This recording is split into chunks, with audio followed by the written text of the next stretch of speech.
Bismillah ar-Rahman ar-Rahim. Assalamu alaikum wa rahmatullahi wa barakatuh.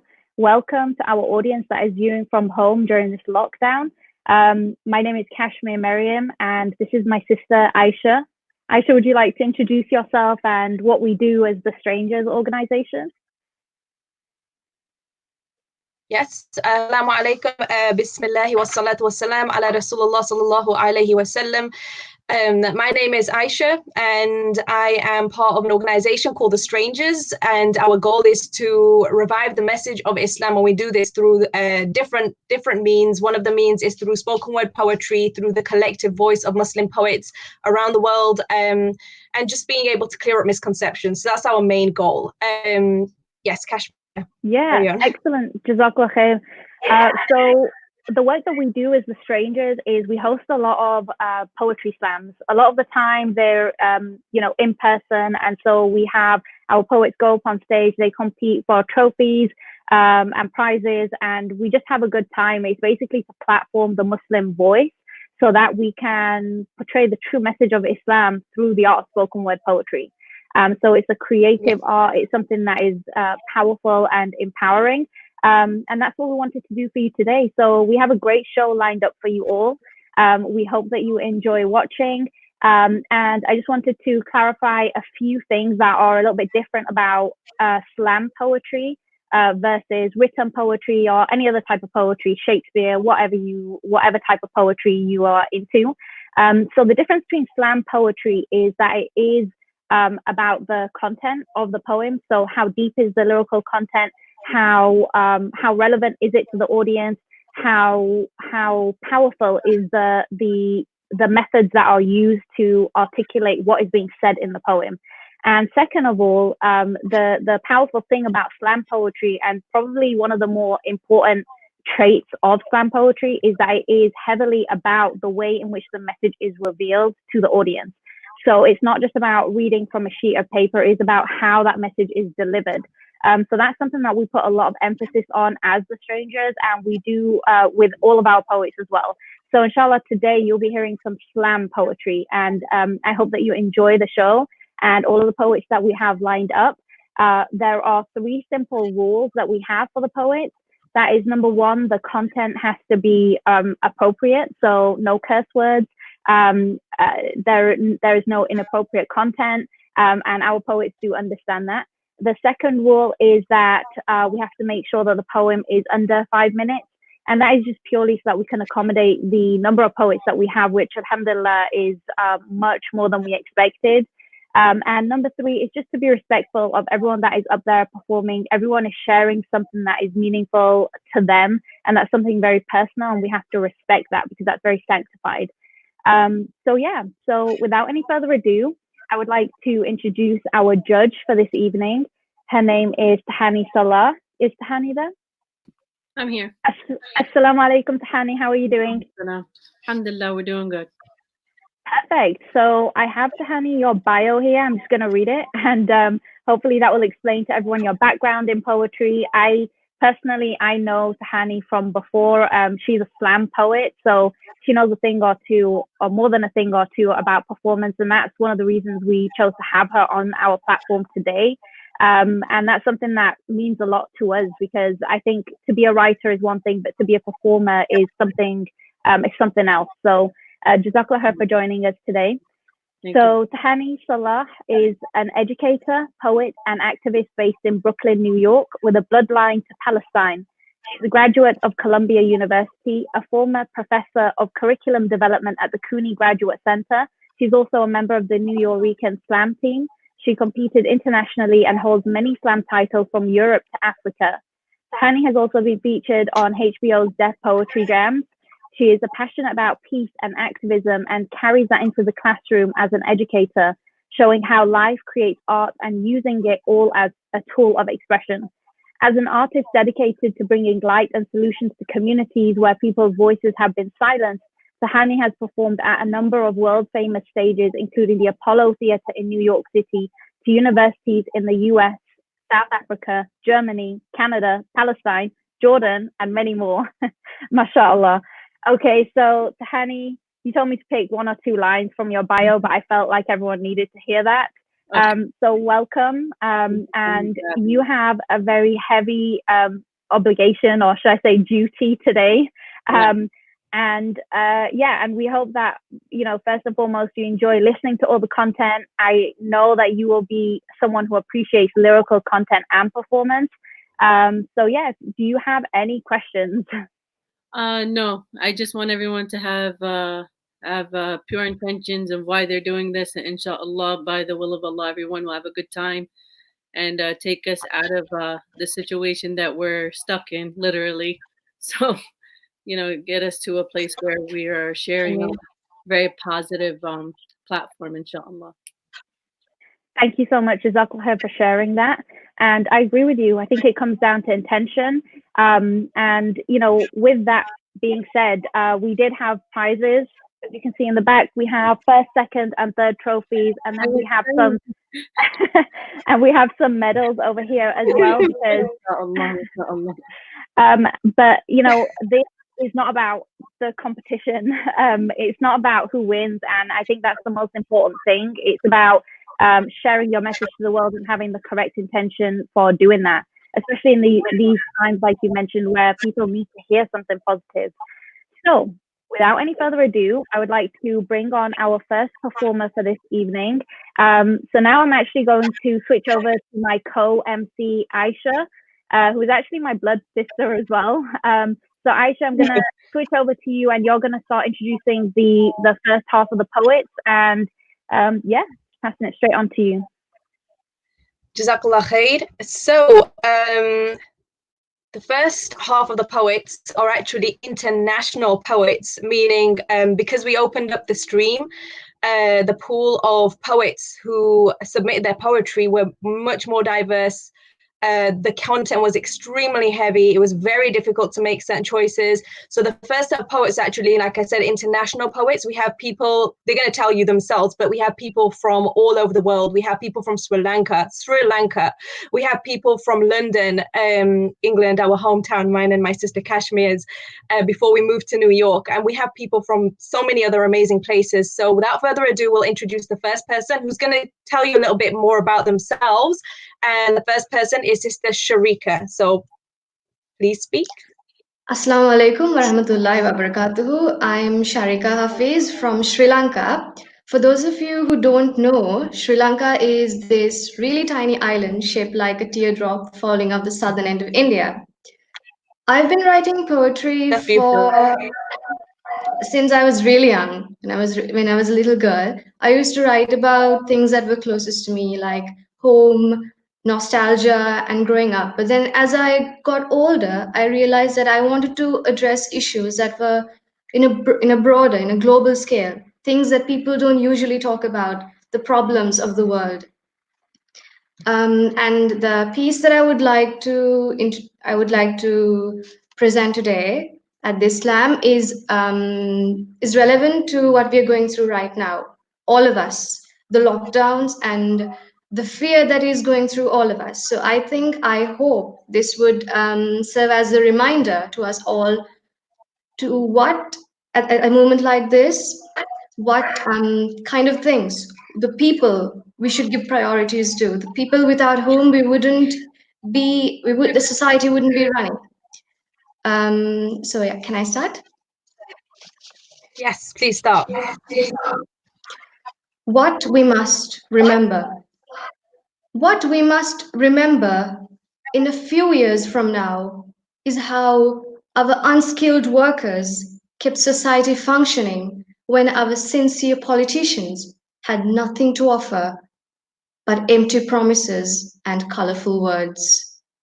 What we must remember is how our doctors and nurses kept society functioning. They were the fighters at the forefront of it all. How our cashiers and janitors and package handlers were what kept us from falling apart as a society confined to the walls of our houses. What we must remember is how we people, ordinary and unremarkable, came together from across the world to share in the grief that had gripped us. and how we sang in our balconies, dancing to the beautiful chaos of pianos and flutes of our amateur neighbors.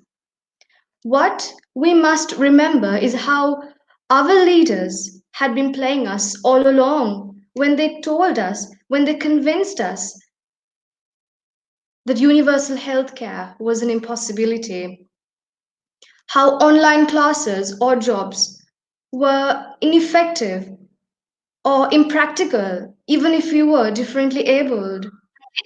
Remember, remember you're being lied to if the world tries to go back to what it was, with convincing excuses that we now know are no excuses at all. Jazakallah khair. I hope you enjoyed that.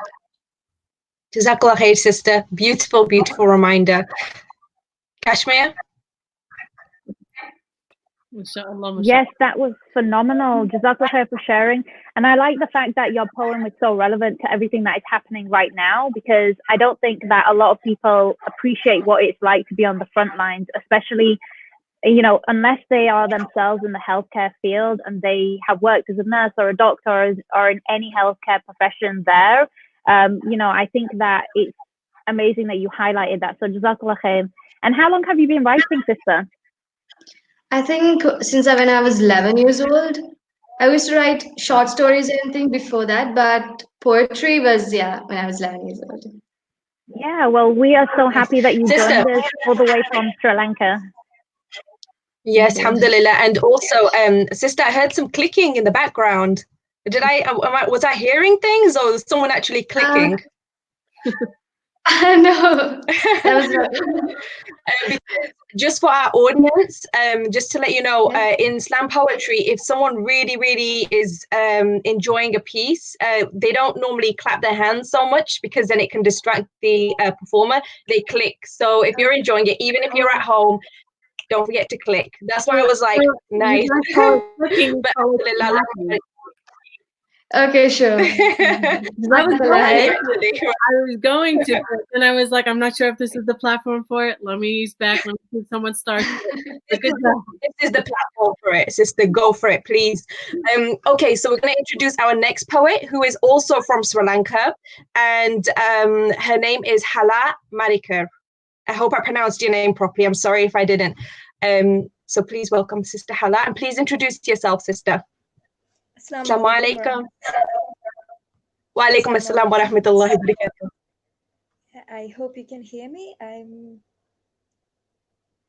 I can hear you. Hello? I can hear you. Hello, can you hear me? Yes, I can hear you. Thank you. Okay, alhamdulillah. Right. So I'm Hala Marikar and I'm 19 years old. I'm from Sri Lanka as well. Sharika already introduced Sri Lanka to you guys, so I don't think I have to give any further introduction on that front. So I'm also a published poet, and I published my debut volume of poetry last year. It's titled 1,000 Paper Cranes. And what I'm going to read today is actually from my book, but it's with a few modifications, inshallah. So may I start? Please do. Please do. I can't wait to hear what you have to say, by the way. I'll tell you guys why afterwards, inshallah, but the field is yours. Jazakallah khair. Bismillahir Rahmanir Rahim. Rabbi zidni ilma. Assalamu alaikum wa rahmatullahi wa barakatuh once again. Stories. Do you remember a little boy washed up on the shores of a sea who promised him a better home than his own? Alan Kurdi was his name. Speak it. Do you remember a little boy sitting still atop an orange chair, bleeding from his forehead, tears leaving solitary tracks on a dust-covered face, eyes haunted? Omran Daknish is his name. Speak it. Their Syria. Tell their story. Do you remember a medic as she nursed her patients back to health with the help of the Lord? Do you remember how she tried to take the wounded to safety and ended up wrapped in her country's flag for a burial shroud, her medic's jacket bloodstained and riddled with bullet holes? Razan Najjar is her name. Speak it. Do you remember a little girl? She is Palestine. Tell her story. Do you remember a little girl who wore new earrings and a toothless smile before the dawn of Eid because she knew not if she'd be alive to celebrate it? What she ate was the leaves off of trees, and in the end it was hunger that killed her, not an airstrike. She's Yemen. Tell her story. Do you know of a girl who should have been a sister of 17 who nurses a child she bore from those who tore her from her home, her life, her right, her honor? Did you know? Her name is the Rohingya. Say it. Do you know the story of a girl in a hijab who sits in the darkness of a room strapped to a chair, cut up like a guinea pig, organs harvested, and dimly she wonders about the Great Wall of China, built upon the bodies of thousands of men forgotten? She is Uyghur, she is China, she is Muslim, she is all three, she has every right to be. Know that. Do you hear all their stories? That is all that is left of them, because their names have been forgotten, replaced, or never given. Do you read all the diaries that are written in paper and ink, in blood and tears? Do you remember all the people killed in these holocausts up to 2020? Alan Kurdi, Omran Daknish, Razan Najjar, 1,000 stories, 1,000,000 deaths, 1,000,000,000 losses. How many to mourn them? So don't tell me you are honoring the memory of a 12-year-old girl whose tragedy was immortalized in the pages of her diary. Don't tell me of the horror she underwent at the hands of the Nazi. Don't tell me you are honoring her memory when you are ignoring what she stood for. Don't tell me her story is from the 1940s, because if you listen hard enough, it is alive even more so in 2020. Jazakumullah khair. Wow. Allahumma barik. That was amazing. And I had no doubt that it wouldn't be. The first two poets are definitely setting a standard here, right? Kashmir, Tahani, what do you think? MashaAllah, very much so, very much so. Very powerful. Jazakallah khair. And sister, I just love the fact that you mentioned so many of the crises that are going on that a lot of people overlook. For example, what's going on with the Uyghur Muslims, what is going on with the Rohingya Muslims. People forget that these people are actually still going through the difficulties and hardships that we heard about only once in the media. So Jazakallah khair for mentioning that, and may Allah continue to empower you through your words. And it was a pleasure listening to you. Ameen wa iyaki. Ameen. Wa iyaki. Assalamu alaikum. So the next poet, inshallah, who is up is actually from England, and his name is Annotate. That's his poetry name, but he's going to introduce himself however he sees fit, inshallah. So please welcome Brother Annotate to the stage. I guess you can call this a stage, right? And the stage is yours, brother. Introduce yourself and go for it. Assalamu alaikum. Yeah, poet from the UK.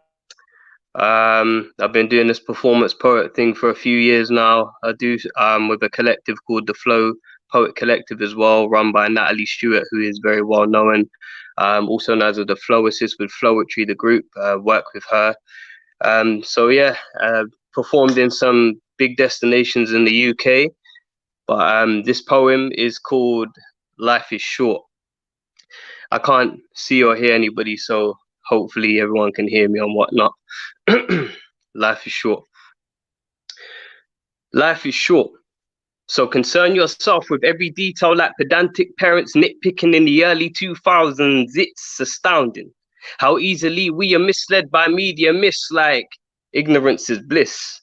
But me, I'm more Aerosmith. With all that's at stake, I wouldn't want to miss a thing. Gluttony. They say don't get too caught up like a catcher's mitt, but we only get one shot at this like it's 1917, so I intend to make the most of it. You see, no one said it would be easy, but I'm just trying to give you some free pointers like Stephen Curry. The ball's in your court, so don't lose your drive in the trenches and have your headspace jam when your ambition's bagged by those monsters. You have to trust him, even when life's grim. We're all battling demons and pleading for an end that sees us ascend through Earth's ceiling. So just turn and beseech him, while firmly seeking the means to leave this world beaming. Because provided you believe it, you have everything you need to make ceasing as appealing as fruit eaten in the Garden of Eden. I'm just saying, it's time we all prepare for that meeting with the one who gave life to everything that we see here.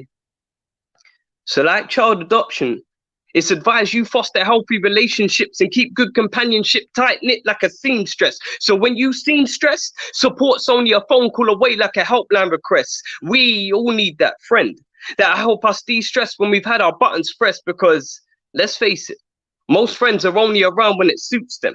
The type to dress you down when you need help tying up loose ends and require the sort of attention that only exists in real friendships.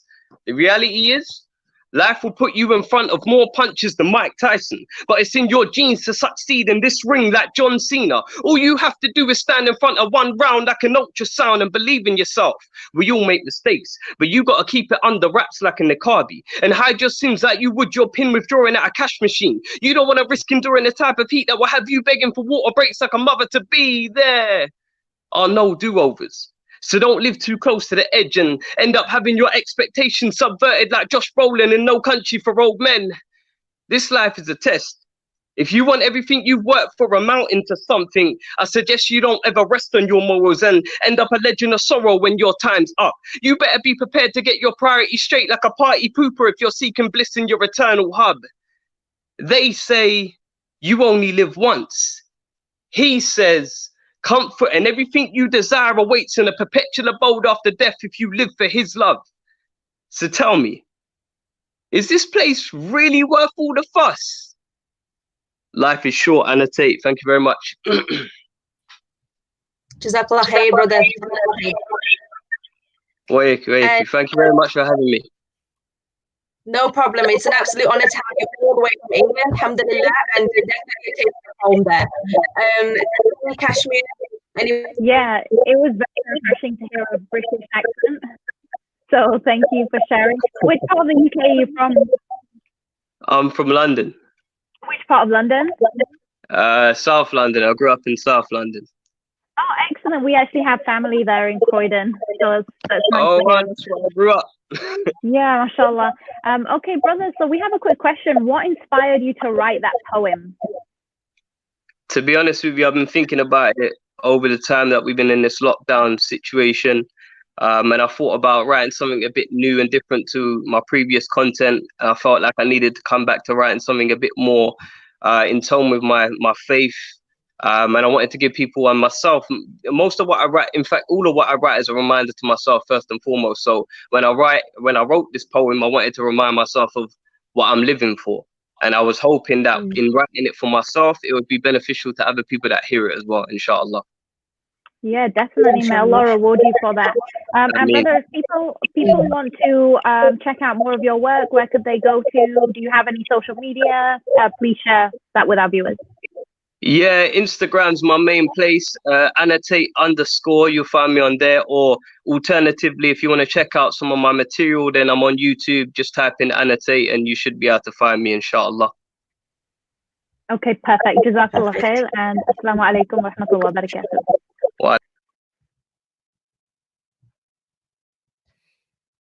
Jazakallah khair, brother. And the next person who is going to be going up is, inshallah, Sister Nasira. Sister Nasira, you here? Please, could you introduce yourself? Jazakallah khair. Wait, we can't hear you. For some reason, there's no noise right now. Maybe there's something wrong with the audio. Kashmir, can you hear her? Can you hear sister? I cannot hear you, sister. Are you able to just say the first line of your poem? No? Okay, how about if she tries to log out and then log back in?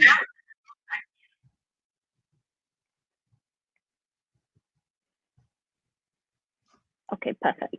Thank you so much. Jazakallah khair, sister. Jazakallah khair. We apologize about any technical issues that we may be having. Definitely online has its perks and then it also has its downfalls as well due to connectivity issues. Inshallah, we will be able to stay connected in a deeper way through the connection through Allah subhanahu wa ta'ala. I think that was pretty poetic, right, Kashmir? Yeah, that was a good line. Thank you, By the way, guys, inshallah, guys and girls, sisters and brothers, we actually have a surprise for all of you in the end when Sister Tahani is going to be just compiling and just putting together all of the results of the poets, deciding who the winner is. We're going to let you know what that surprise is, inshallah. So please, please, please do wait till the end. Be patient with us. And inshallah, God willing, you will not be disappointed. Okay, so Sister Nasira, is she back in?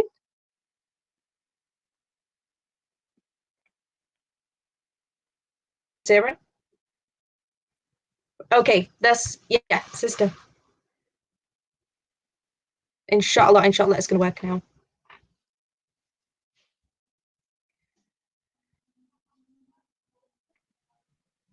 While Sister Nasira is sorting out her audio and video, how is judging going for you, Tahani?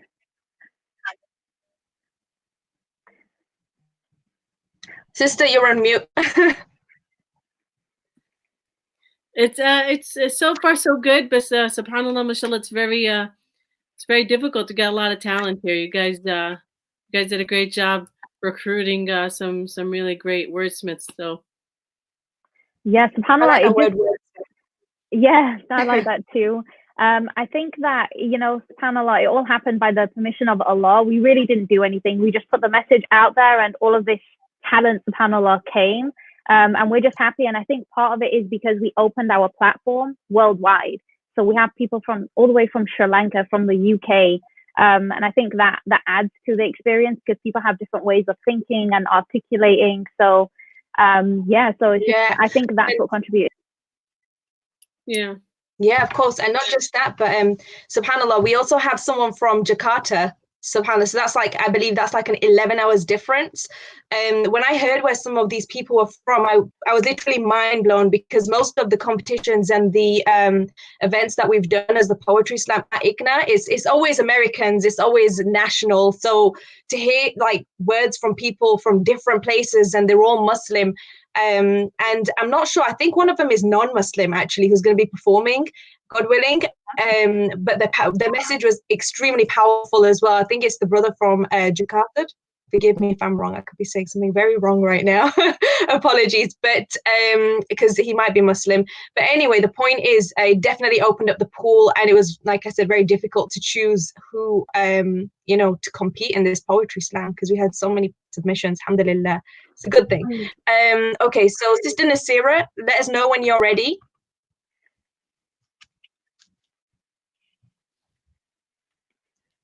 Okay, so I think Sister Nasira might still be experiencing some issues, so we will go to our next poet, and we'll come back to Sister Nasira once she's in, inshallah. I think the next poet is Deen, Rhymes and Life. Yes.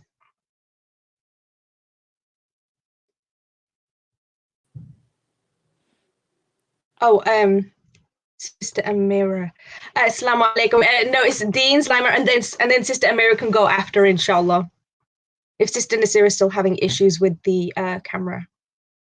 Is brother here?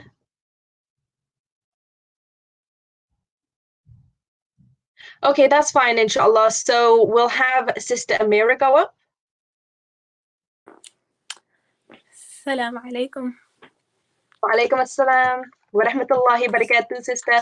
Please introduce yourself and go for it. Okay, my name's Amirah. I'm a high school student in Fredericksburg, Virginia. The poem I'm going to perform today is about hypocrisy in Islamophobia, particularly in the United States, but everywhere. Okay.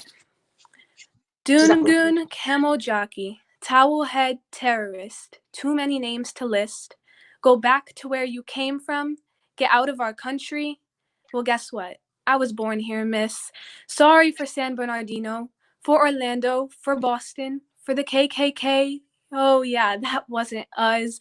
No. They're just white Christian men. They're just mentally ill and can be forgiven. But if they were brown, black, or yellow, we'd be apologizing for things we never did. Yell and scream about the Middle East forcing religion on oppressed girls and women. But you'll send out flyers calling to kill all Muslims because we won't undress if it's your American vision. Okay, hypocrites. Build a wall to keep out these immigrants, strengthen border security, keep out these dangerous refugees. You'll protect them in the womb, but not when bombs are being dropped on their dads and moms and schools and homes. Then where is your humanity when you can watch a video of a child dying and use the excuse that it was their fault for trying? How did you forget that God loves all his children when you're always paraphrasing the book in which it was written? Discriminate against Muslim women and our veils, the same veil that Virgin Mary wore? And it's okay when nuns wear it, right? But hey, I'm not here to hate you. I can't resent you or hate you because the very same religion that you call distasteful has taught me that it is wrong to do so. And so I'll leave you with the customary greeting. Assalamu alaikum, peace be upon you. Wa alaikum assalam, and upon you be peace. So the next time you see a Muslim, say salam. We don't bite or bomb, I promise. That's it. Jazakallah khair, sister. I remember reading that poem in your submission, and it's so true. And I love the way you ended it as well, because it's even though it's said in like a very light-hearted manner, it's a very heavy thing that Muslims have to deal with constantly, to be viewed in a certain way. And you know, Allah bless you for being able to clear up that misconception. I hope that you did. Jazakallah. Kashmir.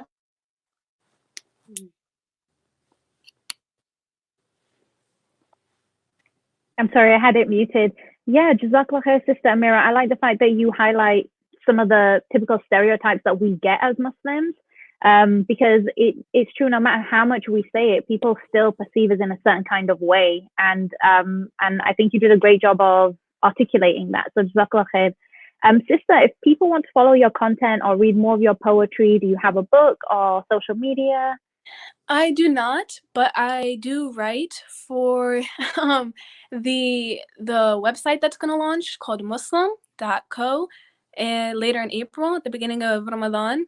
So you can go there to see more of my writing eventually once we launch, but I don't have any social media. So Perfect. So muslim.co. Yes. Perfect. That's so easy to remember, inshallah. I'll definitely be checking out more of your writing. And Jazakallah khair for sharing your content with us. And yeah, we'll be speaking to you soon, inshallah. Assalamu alaikum wa rahmatullahi wa barakatuh. Wa alaikum assalam.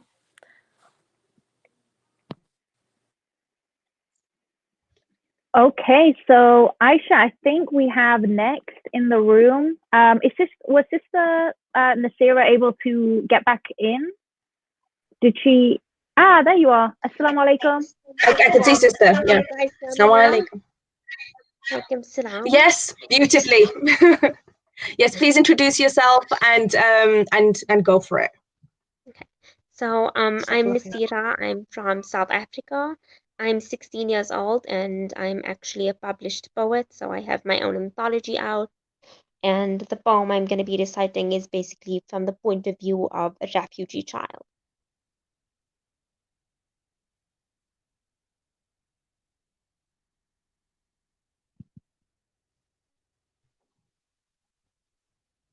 Yes, go for it, sister. Okay. Uprooted, displaced, yet the people here are so much worse than those which we faced and the homes which we fled, the homes in which we bled. Tell me why do I prefer those not so sweet homes over a city of towering buildings and shining domes? The land of hope, they said. The land that will set us free from this rope, they said. They packed us like cans of fish into a small street in the west side of town, whilst we were still mourning our children who had drowned in the very death boats that brought us here. And in the land of hope, I am left longing for another terrain, a land in which I know the feel of the sand and sequence of the rain falling on my hand. So I tried to raise my voice and raise my people. Write freedom songs, tried to undo their wrongs, but like most revolutions, ours does not change constitutions. Our voices never heard, our human rights are called absurd, our protests never seen. Tell me why it's become so hard to breathe. Make it your home, they said. You won't be alone, they said. But this is not home, and neither was that. You see, my people's blood, flesh, and bones are the closest things to home I've ever known. They say humans are not islands. So we are a country, a continent of resilience, a land of hope, a land made from each other's blood, flesh, and bones. Jazakallah. From the comments, I can see from the comments already, Allahumma barik, that was definitely a very, very powerful piece. I remember reading it when you submitted it, and I loved some of the lines that you did there. Kashmir, Dahani. MashaAllah, MashaAllah is very, very powerful. And you know, you're talking, it's very strong content, and you know, as a spoken word artist, a slam poet, a lot of the time we look for buzzwords, things that catch our attention, and you do that very beautifully. Jazakallah. Yeah, I definitely agree with you, Tahani, and I feel like your piece definitely came from the heart. I feel like as you were performing, I could feel it come from your heart. And I just have to say, I have a soft spot for the South African accent anyway. Some of my closest friends growing up had South African accents. So a lot of people from South Africa migrated to the UK too. So yeah, I just love the culture. And that's a good question. I never asked. Sorry, what was your question? Whereabouts in South Africa are you from, sister? Oh, Johannesburg. I'm not sure if you've heard of it. Yeah, I've been there before. Wow. This is my bio. You have? Yeah. Wow. Amazing, mashallah. It's very, very beautiful, very artsy, and yeah, mashallah. Definitely. And sister, if anyone would like to follow your content, do you have more information? Yeah. I'm on most social medias as Ness the Poet. So NAS the Poet? Yes. Okay, perfect. So for everyone out there who would like to follow Sister Nasira, her socials are under Nas the Poet. Perfect. Okay, Jazakallah khair. Wa iyaki. Assalamu alaikum wa rahmatullahi wa barakatuh. And also, we will be posting the details for our performers, inshallah, God willing. And then everyone else will be able to enjoy further works from them. Okay, so who's the next poet who's going to come up? I believe it's Deen, Rhymes and Life. I don't know if I said it properly. Did I say it properly? Oh, there, yeah, Deen's Rhymes and Life. Please introduce yourself. Okay, assalamu alaikum, everyone. I'm Deen Rhymes and Life, and I'm from London. I'm a poet from London. At the moment, it's 1:30 a.m. in London, so as you'd assume everyone's asleep. So I've been doing this poetry thing for a few years. I've been writing for a long time, and yeah, I thought I'd get involved. Yeah, that's about it. Please do follow me at Deen Rhymes and Life on Instagram, and I'll follow you back, inshallah. And I'd just like to thank you all, to the organizers, for allowing me this opportunity. Jazakallah khairan to you all for selecting me and giving me this opportunity, even though we're quite late in the day. Alhamdulillah, I'm very glad to participate. Alhamdulillah. Alhamdulillah. Alhamdulillah. We're very excited to hear what you have to say. Inshallah, I do remember reading your poem, and it was definitely one of the very strong ones. So I'm very happy that our audience are going to be able to appreciate that, inshallah. Assalamu alaikum. The stage is yours, brother. Go.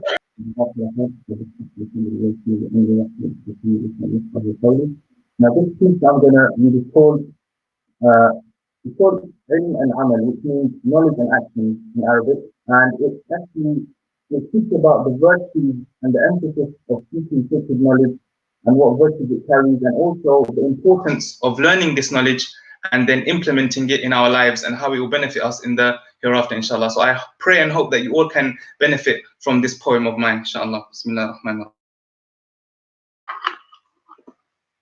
How potent is this pen, that it decodes the notions enclosed within this head.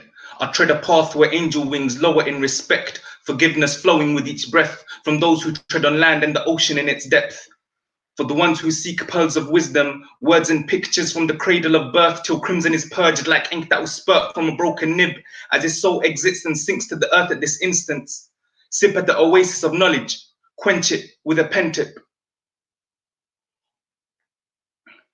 Drink from the fountain of scholarship, sit where the scholars sit, eyes closed, ears open, ye eye focus as though I'm hearing the words straight from the prophet's lips. Students retrieving deep and dark secrets and promises from their teacher's sarcophagus. Decipher scripts, Arabic hieroglyphs, till you can paint an enlightened pic, papyrus ink, light a lantern, ignite a wick, inspire a kid, let a few lifeless live. People like myself, embezzled laymen, can never reach such a level station like the ones immersed in narrations and revelation. If you want to taste and smell heaven's fragrance, I suggest you ponder upon prophetic statements.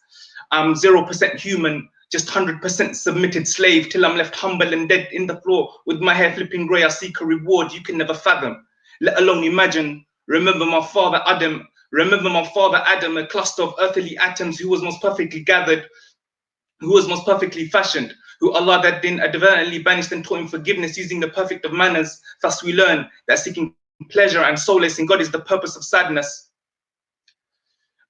If knowledge is a guiding light, only the rightly guided can possess this flame. I won't pretend I'm neither wretch nor saint. I'll be content with less than a pencil grain, just crave that my pen connects with page, to be or not to be the most blessed in this pencil game. We send salutations when you profess his name, sallallahu alayhi wasallam, from the deepest clefts of every believer's chest till the extension of his mention is stressed in every breath we take. So now, like Muhammad sallallahu alayhi wasallam, we talk, walk, sleep, rest and dress the same. We pray that with prophets we're raised. The humble student never forgets his state. The slave of Allah, the owner of all respect and praise.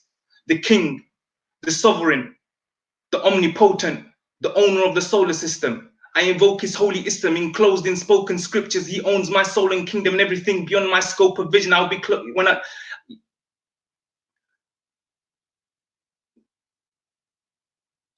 invoke his holy Islam enclosed in spoken scriptures. He owns my soul and kingdom, everything beyond my scope of vision. I'll be beyond my scope of vision. I'll maybe cloaked in cloth and skin, but I'm just a coder of pulp and fiction. My flow's colder than a bowl of frozen crystals every bar. I rap and present his way over your head like a mistletoe. Your brain, you best stay woke like folk at Christmas. I'll spit prose that will split domes to give hope to the old and children and flow the whole distance until my voice goes and my bones are all broken, injured. Once you're gone, the knowledge and actions you've left behind will transcend the realms of time. So remember, ilm and amal is the soul to that very soul, is the soul to that very thobe you sit until you're cloaked in robes and encroach that hole that you'll be digged in. No breath to hold breathless as Malakul Maut will approach with his henchmen. You'll be quizzed and probed about how you rolled, who you chilled with, giving witness about the lies you spinned life and how you lived it, even at this instance. Questioned about the blood flow through your whole nervous system. So in other words, my bros and sisters, ilm and amal, knowledge and action is the soul to your whole existence. Alhamdulillah, Jazakallah khairan for listening. I hope you benefited and I hope you all enjoyed it. I just want to say, brother, it's not so much that it's about enjoying it. It's the words were extremely, extremely powerful, and it brought it back to exactly the purpose of why we are here and why we are doing what we're doing, which is calling to Allah subhanahu wa ta'ala. And thank you, Jazakallah khair, so much for doing that. I think Sister Tahani had something to say. I interrupted. No, I was just saying, mashallah, you're up very late. You're getting ready for Ramadan. Just see yourself preparing for Ramadan, inshallah. Very, very strong words, mashallah. May Allah reward you and continue on this path, inshallah, of sharing your story, your ideas, inshallah. Yes, and I completely 100% agree. Allahumma ameen.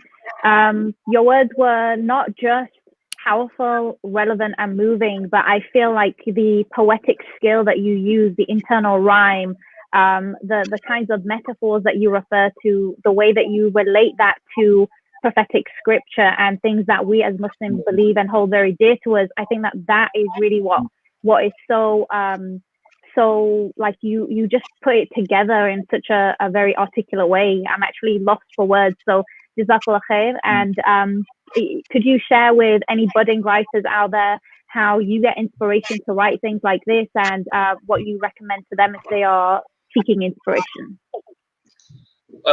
Just briefly, I'd say that if you really want to write about something, the topic, it should be something that you feel very strongly about. So that way your emotions won't be just expressed through your body language, at the same time be expressed through your words.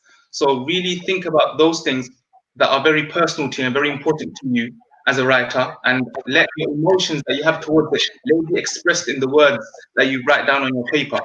That's a small piece of advice. And continue to write. No one achieved a specific level just from the first day. So you really need to push yourself and really try implementing different sophisticated styles of rhyme scheme, metaphors, etc. And that's what I really try to do myself every day, or whenever I put my pen to paper, I really try to think, right, this is what I had written last time. How can I improve the next piece that I'm going to write? So alhamdulillah, we just continue to persevere, and yep, that's all really. That's thank you. That was very beautiful advice. Thank you so much. I think that I, as a spoken word poet, also benefited very heavily from your advice, and I'm sure that everyone out there who is listening appreciated it too. So, jazakallah khair, and now you can go and get some rest, inshallah, or you could pray tahajjud. The Tahajjud. If it's the Tahajjud time, might be past Fajr actually, because it's actually no, it's like 1 a.m. in England right now. I think maybe around near 2 a.m.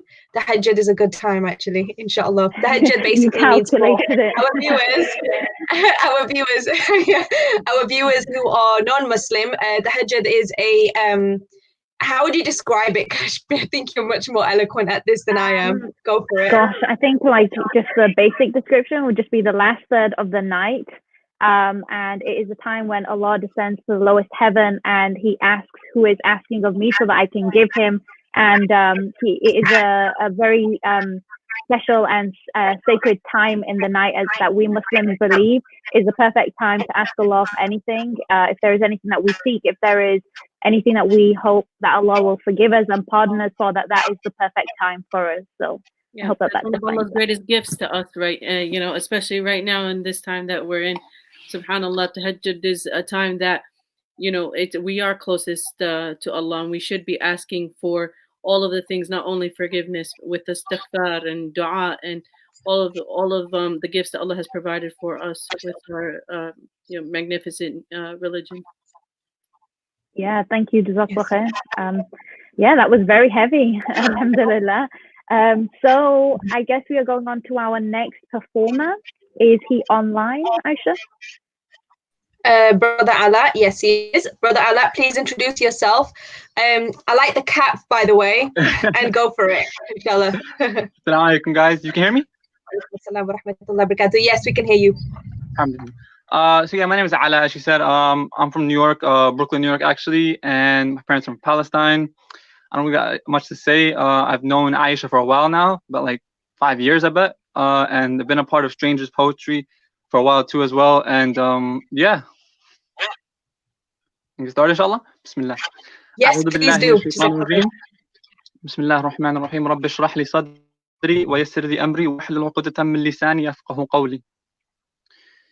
While this piece is called One Nation, by the way. Bismillah. While we claim to fight, while we claim to stand up for peace, the whole world actually took a piece. Conquered and divided from the east to the west. Could it be? Are the numbers lopsided? No, that isn't the case. We actually outnumber them. If we wanted to, we wouldn't even leave a single trace. But that was not his way. I don't mean the way of Sunni, Salafi, Shi'i, or Sufi. I mean the way of Muhammad, peace and blessings of Allah be upon he. Can't you see that these labels are tearing us apart as each oppressor takes their part? When will we learn? When will we learn to embrace one another under one banner, planted by one messenger, sent by one master? When? Jazakallah khair. Jazakallah khair, brother. I always remember, I remember like a while ago, there was a competition in Mist, and right at the very end, you got that poet cap and you threw it on the floor, and I think everyone was just like shocked. And alhamdulillah, your poems are very short, they're to the point, and they definitely get the message across. Jazakallah khair for that. Sister Kashmir, Sister Tahani. Yeah. Just making sure we're not related. Are you from Bet Hanina? No, I get that a lot though. I'm from Albira.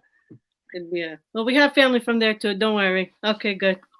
Stuff, man. Nice to meet you. Great job, mashallah. Thank you. Yes, and I agree, Jazakallah khair. I thought it was short, powerful, and punchy. That's how I would define it. And powerful. Jazakallah khair. And we just want to clarify also the reason. Well, not the only reason that we are complimenting your hat is because that is actually the Strangers merchandise. So we as the Strangers have poet hats.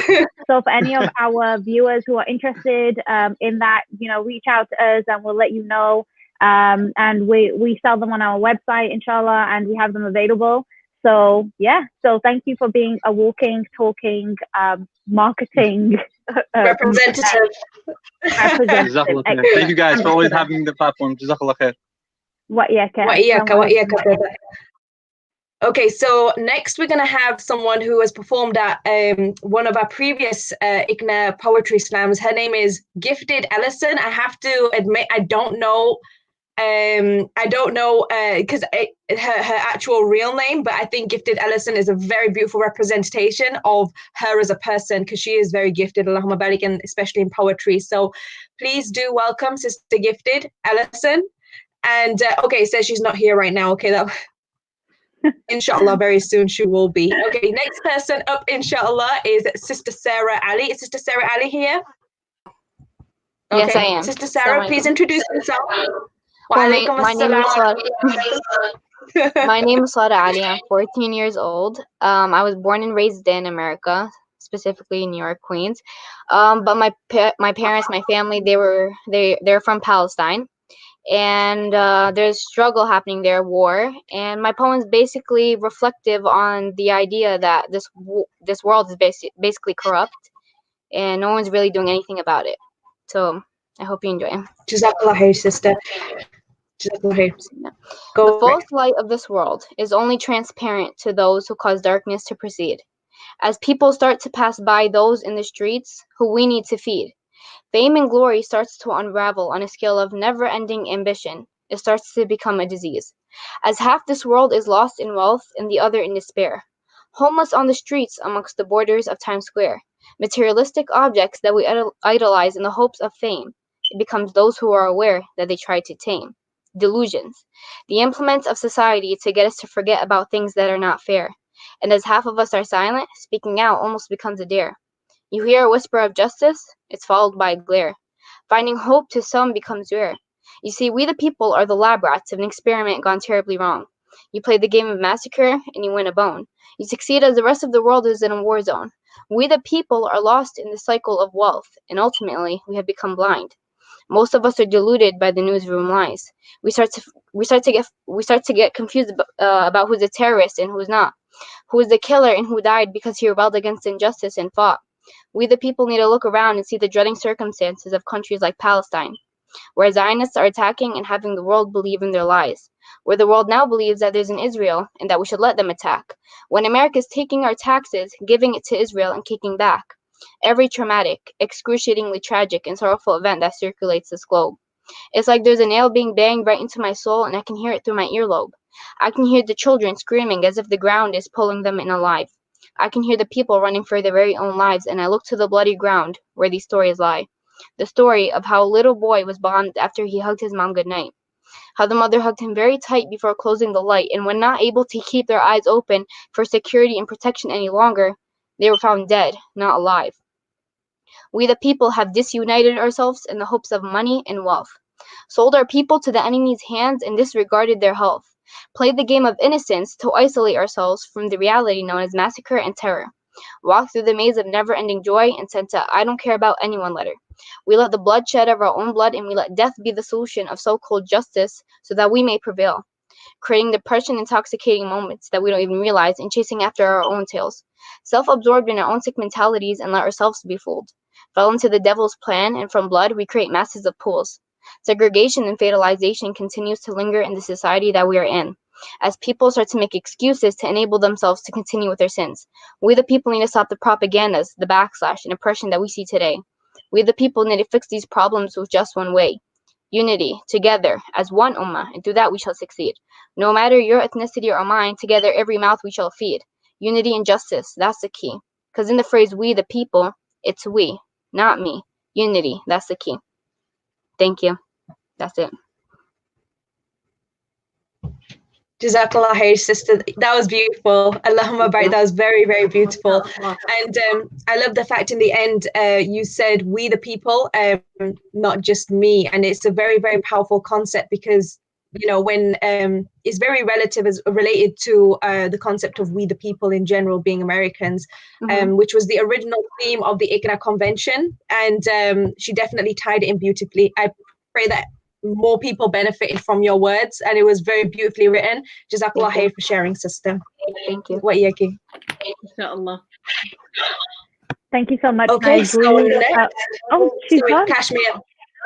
She's gone, but please, she can still hear you. What were you going to say? Okay, I wanted for her to share where her content could be found and if people want to read more of her poetry. But yeah, I guess if we're going to reshare all of that information at the very end anyway, because we're going to consolidate it for all our viewers. But yeah, so I guess we'll move on to our next performer, inshallah, who is... Okay, perfect. Next performer is Pablo Roy. I hope I pronounced that properly. Lyrical, also known as Lyrical Lunacy. You can find him on Instagram, and this is the brother I was talking about who is from all the way from Jakarta. I don't know if I pronounced that again properly. Very bad with all of that. Please introduce yourself and go for it. The stage is yours. Hello, everybody. Pablo Roy. I go by the name Pablo Roy. My real name is Pablo Saba. I'm in Jakarta right now.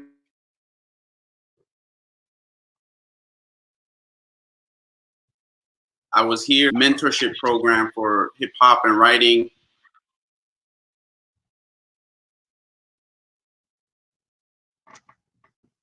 Bangkok, born and raised in Miami, Florida. I'm Palestinian American, and so this is a poem.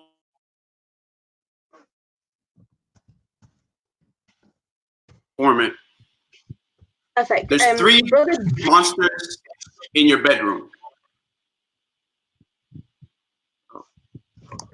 No, brother. There just seems to be a connection issue. You keep breaking up. I thought it might have just a little bit. I thought it was just my computer, but there are a few comments. People are saying that there is maybe like a bad connection. Maybe just try again, inshallah. Sorry. Oh, okay. It's all right. There's three monsters in your bedroom, but you have only ever seen two.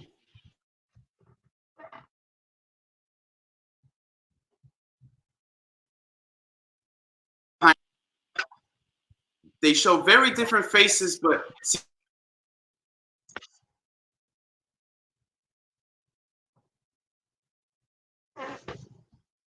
from the tenured lack of light, recessing in knowledge's recesses.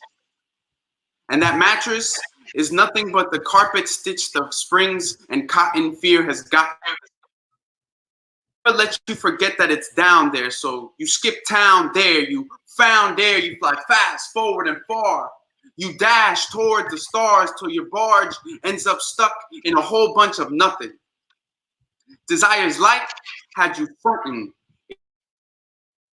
Think you can keep fear away, so you steer away.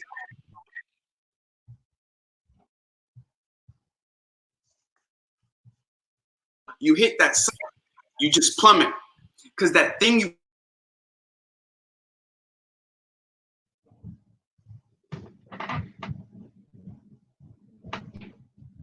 that your pipes are weak, there's a leak, and they got just what you need to fix the plumbing, so keep running.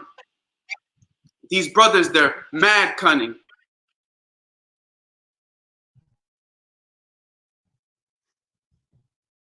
Like a snitchless game of Quidditch, so your brain is skittish, lenses lidded, fitted like a new era, so this pair of bouncers, they pounce.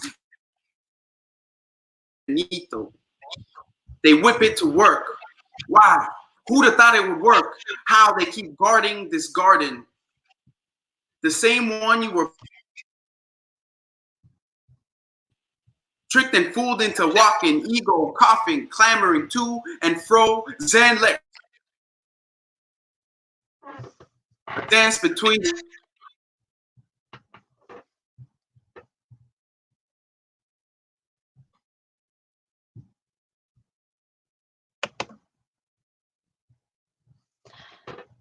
Okay, so I'm not sure if it was just me again, but there was a lot of connectivity issues. So we're gonna ask the brother to maybe switch off the camera and then just do the audio. Brother, I don't know if you could hear us right now. If you're able to maybe leave the room and then come back again, and then also switch off the camera and then just do the audio. Maybe it might be a stronger connection. Okay, looks like he's left right now. So we will be asking our next poet to come up. Let me see who we have here right now.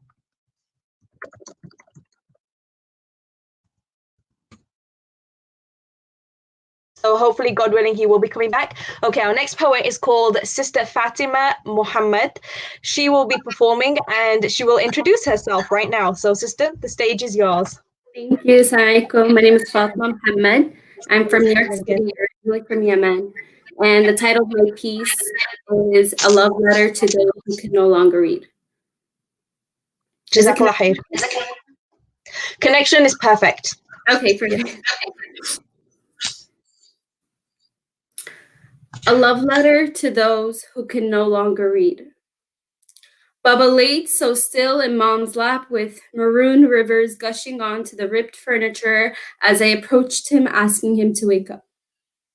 My mother hovered over his body silently. She hugged him tighter than usual, refusing to allow me to see, but Baba, you loved to play dead with me.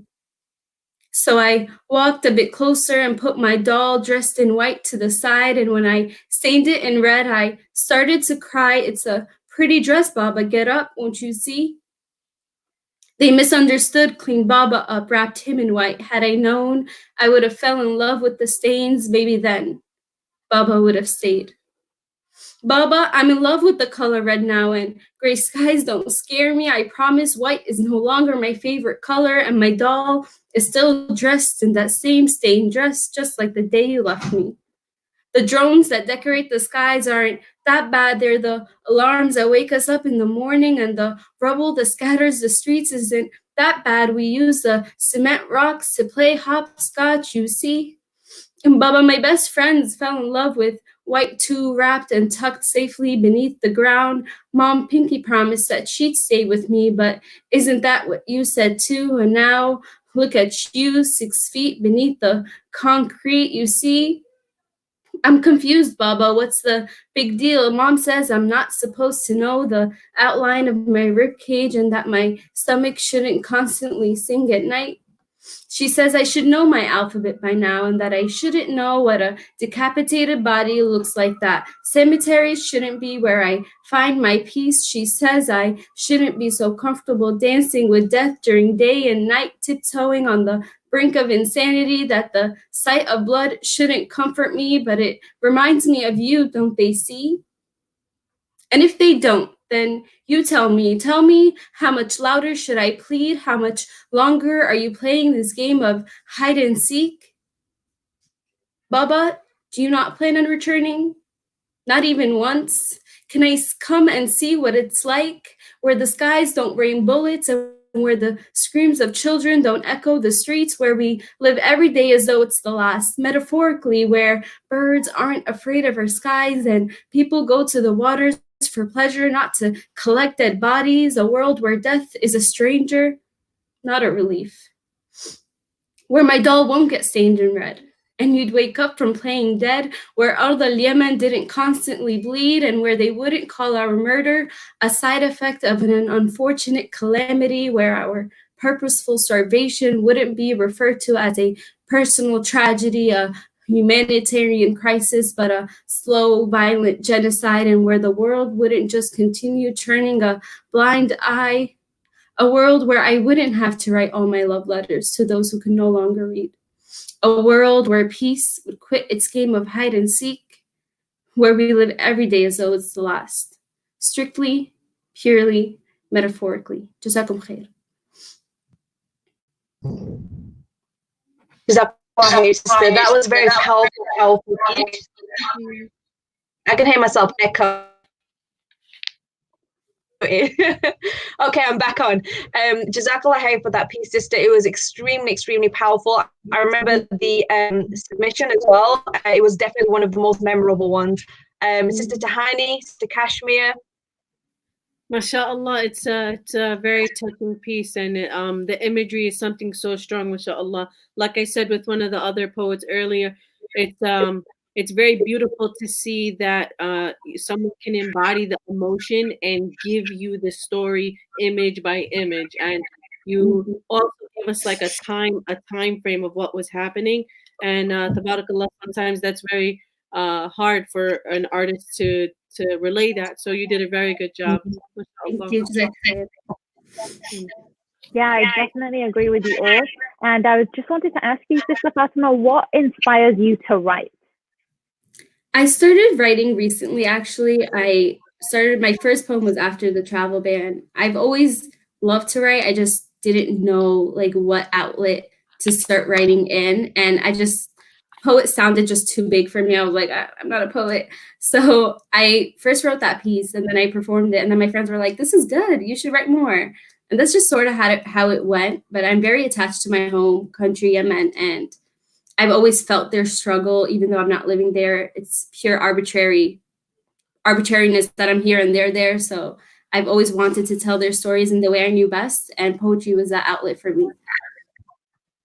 Yes, and thank you so much, Jazakallah khair. And a lot of people don't pay attention to what is happening in Yemen right now. And I think that it's beautiful that you highlight that and that that's something that you're passionate about, even though you're not living in Yemen right now.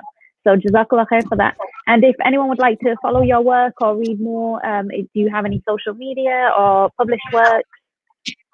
I'm on Instagram. My handle is F2_ATIMAAA. I'll leave it in the comments, so if anybody wants to see it. But if you want to see some of my work, you can go there, inshallah. And inshallah, I perform more in the future.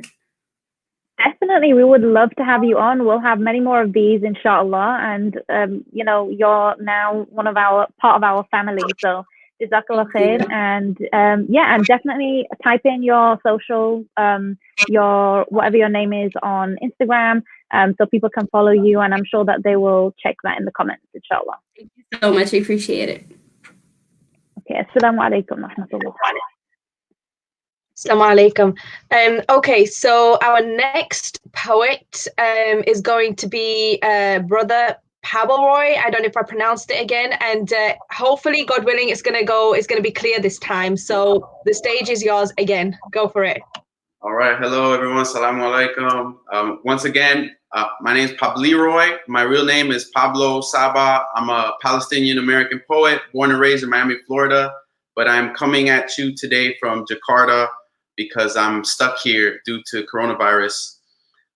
So this poem goes by the name of Monsters in the Bedroom. There's 3 monsters in your bedroom, but you've only really ever seen 2. See, there's the one under the bed and the one in the attic behind the ceiling light. They both show very different faces, but hide in kindred darkness. Fear and desire, they both draw strength from the tenured lack of light recessing in knowledge's recesses. And that mattress is nothing but the carpet stitched of springs and cotton fear has gotten swept under. And they'll never let you forget that it's down there. So you skip town there. You found air. You fly fast, forward and far. You dash toward the stars till your barge ends up stuck in a whole bunch of nothing. Desire's light had you fronting. It tricked you to think you could keep fear away. So you steer away, flying blind with stars in your eyes to a darkness you think you know until you hit that plummet and you hit the summit and you plummet. Desire's light had you fronting. These brothers, they're mad cunning. They made you believe that there's something wrong with your plumbing. There's something that they have everything that you need to fix the plumbing. So keep running. They're mad cunning. These brothers, they swing flaming swords back and forth for like forever and a fortnight.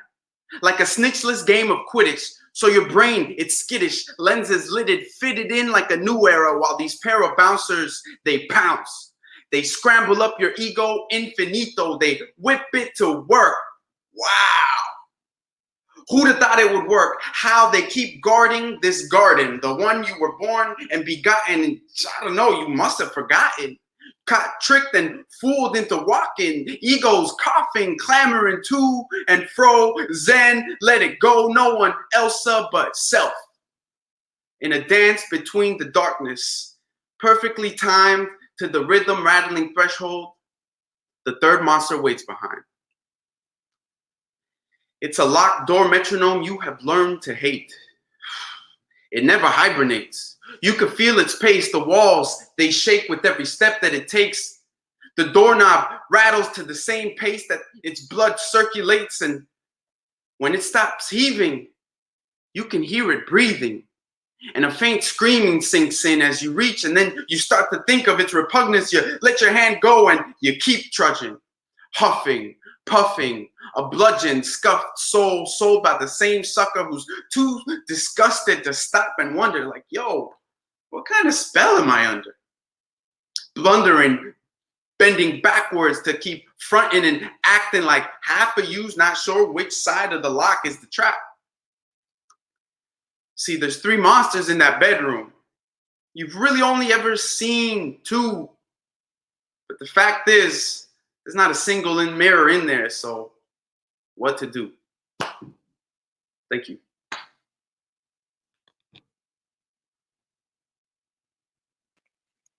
Wow, let's just say I am so happy that we managed to get connected again and that you managed to sort out the Wi-Fi situation. MashaAllah, that was phenomenal. And I personally love your performance style. I think it's very moving. I think it helps your words connect with your audience. I thought it was very powerful. So Jazakallah khair for sharing that. Jazakallah khair, brother, for sharing. Alhamdulillah, you were able to share, and we had a lot of comments from the live comment feed that people, I think someone said they were digging it. I haven't heard that in a very long time, but they were digging it. So click, click, click. Alhamdulillah. Jazakallah khair, and inshallah, more to come now. We're online, virtual, and connected, inshallah. Thank you, brother. Assalamu alaikum wa rahmatullahi wa barakatuh. Okay, so next person here who will be coming up, inshallah. Sister Tahani, I'm sorry. Did you want to say something? No, alhamdulillah, I felt cheated for like 5 minutes, but then I'm happy we figured it out. Alhamdulillah. Okay, perfect. So the next person up, inshallah, is going to be Brother Maj. He will introduce himself and he will also go right into the poem. Go for it, brother. The stage is yours. All right. السلام عليكم ورحمة الله وبركاته. أعوذ بالله من الشيطان الرجيم والصلاة والسلام على أشرف المرسلين نبينا محمد وعلى آله وصحبه أجمعين. My voice is a little raspy. I was teaching all day, but nevertheless, my name is Muhammad Ali. I go by Maj or I Poetic on social medias. I am based here in Minnesota. I wrote this poem called Friends. It's a poem that's needed, especially in this time, with different generations coming up. We have to understand the importance this religion of ours has on friends and how friends plays a huge role around ourselves. And so having the right friends can really set you apart from the rest of the people. So, A'udhu Billahi Minash Shaitanir Rajeem, inshallah, the poem will speak for itself. Bismillah. Who is a companion on the road? What is a medicine for all the diseases that life wrote? You are a plant at a slower growth. Let fry defined all the things that fry you, like most problems you go through, like when good disappeared and bad was in lieu, like loneliness that brings out the wrong from you, like a fog that strayed you from the path that's causing it difficult to view. Those few that put an end to fry, connecting two to make a friend that is true. Your religion is always based upon a friend that you choose, so take those whose hearts are connected to Al-Qudus, the Holy One, in whose hands fault does not produce, so excuse yourself from those whose hearts are loose. And if you choose to stay, then be the one to tighten their screw, be the one to pressure, so you too can be that plant that actually grew. So you too can be that fruit that will continue to ripen as long as you two stay on the same crew. Isn't it true that a person who prays the morning prayers at his time shall taste the sweetness of the morning dew? Who knew you can be under his shade on that day when the sun is a mile away, only for loving someone for the sake of the one who allowed us to live this day? Isn't it safe to say that a friend who reminds us of tomorrow is far better than a friend who reminds us of today? Again, I remind you to get a righteous friend. Not saying you're obligated to get the most pious of friends, but a friend that brings your iman back to the top so you can feel the goodness, are modest and honest, and their trust will make you feel that you're their closest. They'll help you stay focused until you meet the greatest. Now, You might think there's not such a person to consider a friendly figure or that friend that I pictured because you believe where love and friendship should be, society has fractured. But this deen amends a broken heart. True, finding a friend I described is a bit hard, but always depart from a friend that does not lay out the difference between this life and the next apart. Because if you don't, then you play life with a black card. When you and your friends have the same goal, only then will you play your cards right. And if no friends is found around you, then walk in solitude and make a friend from the one who has all the best of attributes. I mean, you can be a negative person with all the world's attitude, but he'll be your absolute value. The last part of every night he calls to you.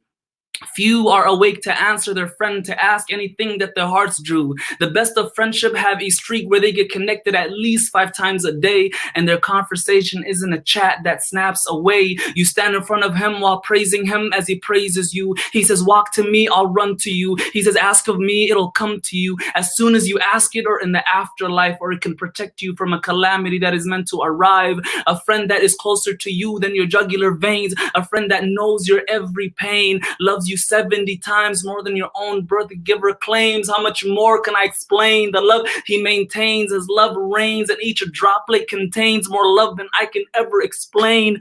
So make a friend from him, so then he can send friends that befriended him.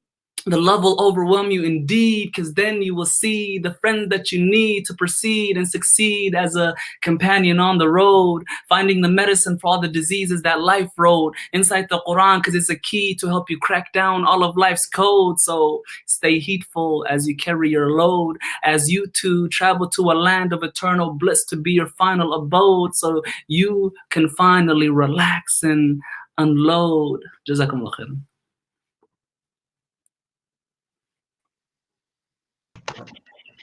Wow, I just want to say that you blew us away. That was phenomenal, mashallah. And for me personally, when I read poetry, I always am curious about what inspires people to write. So my question is to you, what inspired you to write about good companionship? There was one time where I was traveling I'm here based in Minnesota, so I was traveling to New York.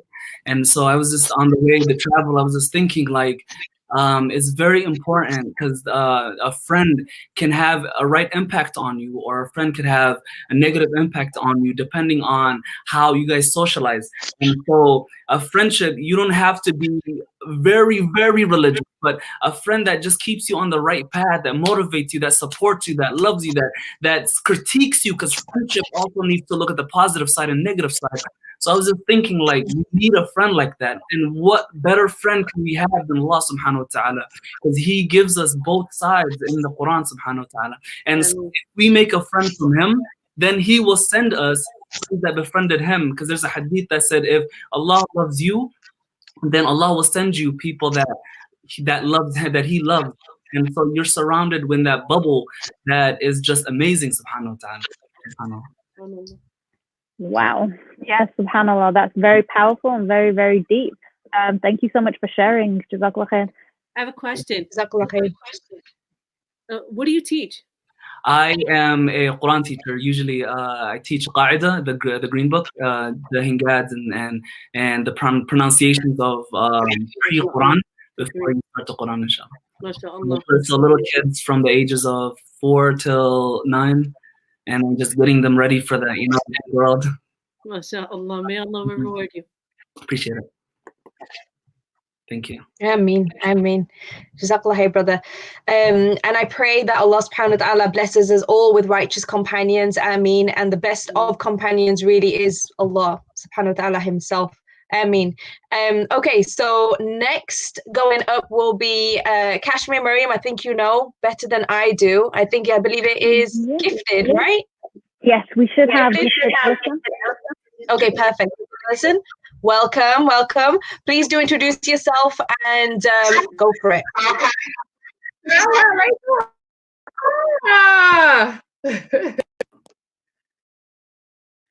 Can y'all hear me? Wait, what happened? Did y'all go away?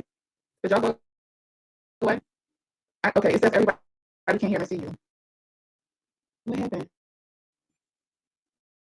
For some reason, there's some feedback. I'm not really sure if it's me, but we can hear you, sister. We can hear you.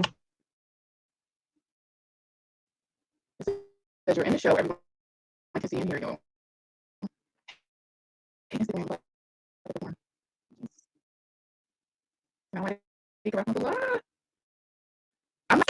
Okay, I'm not sure why you're breaking up, sister. I'm not sure why you're breaking up. For anyone else who's here, yeah, I think for anyone else who's here, is it just me, or is it actually breaking up? There's an issue with the audio, I believe. Let me mute myself again. One second. Okay. Assalamu alaikum.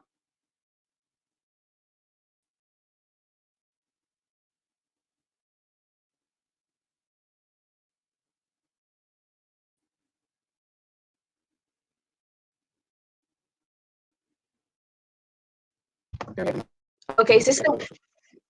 Okay, yes, technical issue. Can you? Okay, so maybe sister could possibly come back again, and we could try again, inshallah. She can try and reconnect. In the meantime, we'll have another sister go up, Sister Zainab Rahman. And please do introduce yourself, Sister Zainab. It's wonderful to see you. I've heard a lot from you, and we've emailed back and forth a few times for some other projects that we've got running, campaigns and things. And it's an amazing opportunity, and it's an honor to have you here on this platform. So please do introduce yourself and go for it. Assalamu alaikum. My name is Zainab Rahman. I am 17 years old from New Jersey, and I go to Nur Liman. The poem I'm going to be reciting today is titled Alternate Realities, and it talks about Eid Day and how I realize that there's two groups of people. The first being one that can thoroughly enjoy Eid as an occasion and as a wonderful, joyous celebration. But I realize that's not everyone's reality. That's not everyone's situation. And as you will see in this poem, this young girl that I wrote about belongs to the second group. She only desires for a wonderful Eid. And towards the end of this poem, you'll discover what exactly ends up happening to her. And with that, I'd like to begin. Alternate realities. A young girl sits outside on a cold Eid night. Whoosh! A wicked wind grabs her with all its might. She shivers and quivers with nothing to wear. Fancy clothes she cannot spare. Everywhere, everywhere, houses filled with delight.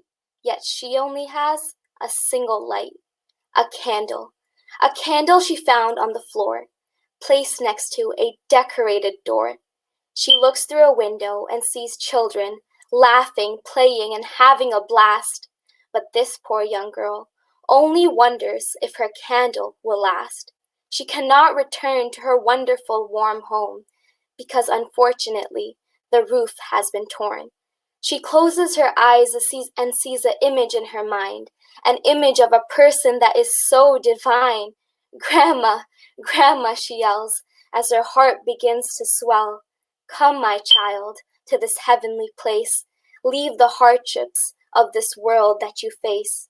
Come on now, hurry and haste. We have no time to waste. She takes one last breath and says goodbye to this world of challenges and trial. Oh, only for a normal life was her desire. But no one knows what happened to this poor young girl on a cold Eid night, as the wind had taken her with all its might. Thank you.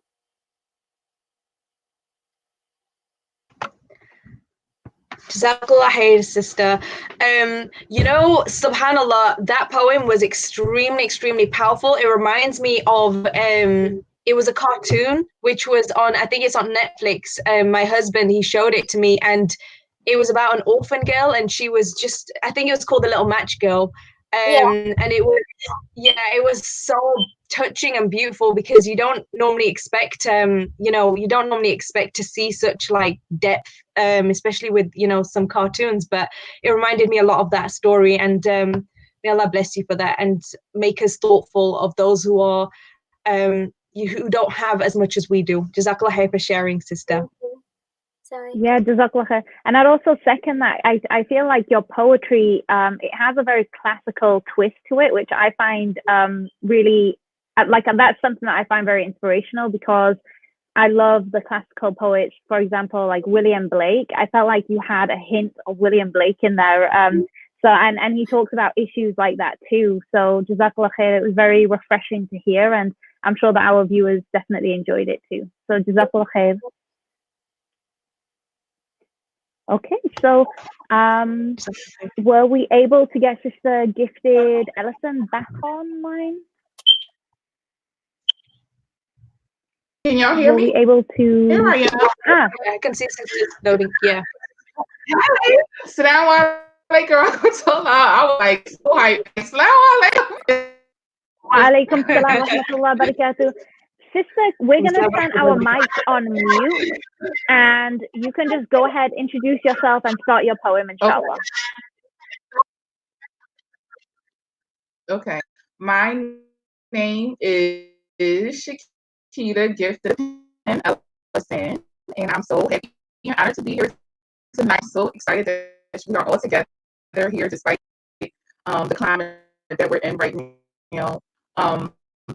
So I'm glad for that, and you all. And so I am a poet and author and spoken word artist, and I'm going to perform "We the People" for you all.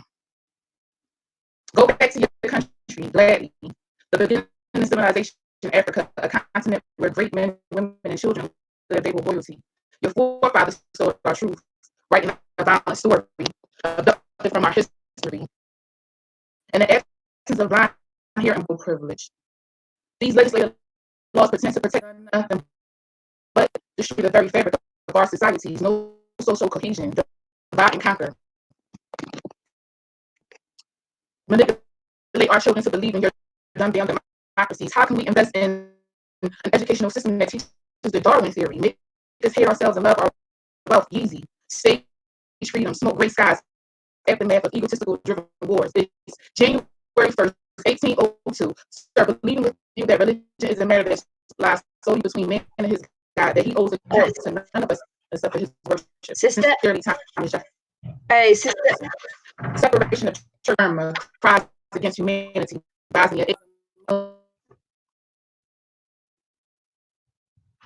Sister, we're having trouble hearing you again.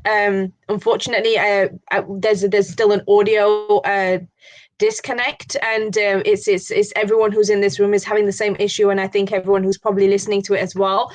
We'll inshallah try and work through this connection issue, and in the meantime we will welcome another one of our poets up to the stage while Sister's going to be trying to inshallah sort out that connection. Sister Naima, please do introduce yourself and go for it. Hey, assalamu alaikum. And I'm from Brooklyn, New York. I'm a middle school teacher. Hey guys, if you're watching. And I wrote a poem called Allah's Protection after a trip to Italy. Should I start?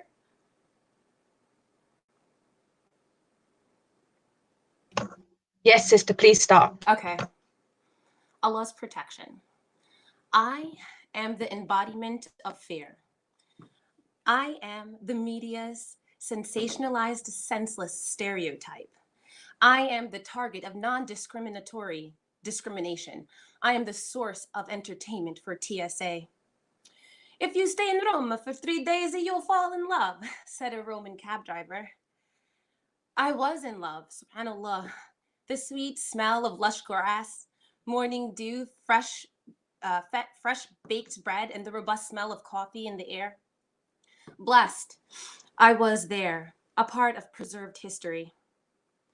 Dodging puddles and warm raindrops, crossing busy Italian streets full of mopeds and compact cars. Blessed, I was there, a part of preserved history. If you stay in Rome for 3 days, you'll fall in love. I was transported through time. Blessed, I was there, touching parts of history. The Colosseum still held excitement, happiness, sorrow, and death of the ones who once inhabited, gaped, and played in that space. Tucked within a historical site was a modern metropolis that was living and thriving. Blessed, I was there to be a part of preserved history. I am the embodiment of fear. I am the media's sensationalized, senseless stereotype. I'm the target for non-discriminatory discrimination. I am the source of entertainment for TSA. Leaving was a breeze, all through all the security checkpoints. I was asked, but I had no choice, to get my head patted down. I am the embodiment of fear. I am the media's sensationalized, senseless stereotype. I am the target for non-discriminatory discrimination. I am the source of entertainment for TSA. Oh, okay, yeah, you have to take off your headdress. Angered, bewildered, and helpless. I'm an American. If you stay in Rome for 3 days, you will fall in love. I was shackled, yet there were no chains. I was bonded, yet there were no constraints. I'm the embodiment of fear. I am the media's sensationalized, senseless stereotype. I'm the target for non-discriminatory discrimination. I'm the source of entertainment for TSA. Why do I have to take off my hijab? Procedure. Oh, I suppressed anger, humiliation, outrage. Focused my attention on the khaki national fascist uniform. Focused. My eyes intensely scorching her face. If you stay in Rome for 3 days, you'll fall in love. Humiliated, helpless, less than human. Is this how my ancestors felt? Generations of emotions passed down my silent subconscious. Just say yes, master. You don't have to go around showing your feelings. Handle it. Be strong. Don't let them see you cry. Hold your head up high. And I did. Hijab, my protest to society that held me against my enslavement, was taken away. Yes, master, burned in my soul, ingrained in me, and I didn't even know. Waves of tears a blink away. Tears for the Muslima. Tears for my ancestors. I am the embodiment of fear. I am media's sensationalized, senseless stereotype. I am the target for non-discriminatory discrimination. I'm the source of entertainment for TSA.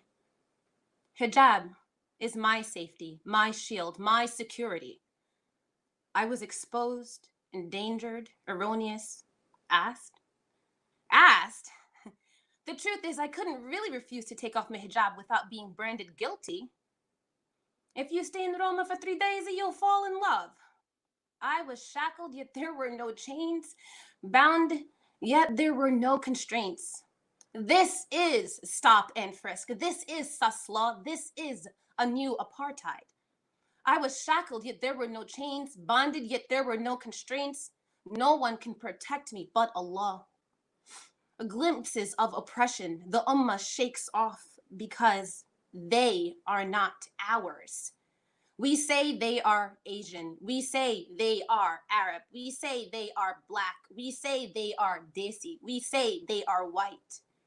We are shackled, yet there are no chains. Bonded, yet there are no constraints. No one can protect us, only Allah. MashaAllah. SubhanAllah, Sister Naima, I met you in Brooklyn for an event, right? Yes, 8th grade graduation. Yes, you never told me that you wrote poetry so beautifully as well, MashaAllah. Thank you. Yeah, I was just blown away, and I feel like you hit on some very deep points for us to think about as an ummah, especially in these times that we're going through, when we think about other people and, you know, what class or what tribe or what race they belong to. But really the fact of the matter is that we're all Muslims, and we have to see ourselves as an ummah. So I think it was beautiful that you did that, and I just love your poem. Thank you so much. Thank you so much for having me. Thank you. وإياكي جزاك خير. I think it was and now sorry I can hear someone talking. I'm not sure who it is. No, I just said it, I thought it was very relatable. Yes, definitely. I feel like as hijabis, it's something that we all experience. Oh, I'm getting some feedback too. Are you guys getting feedback? Yep. Okay, let me see if I could.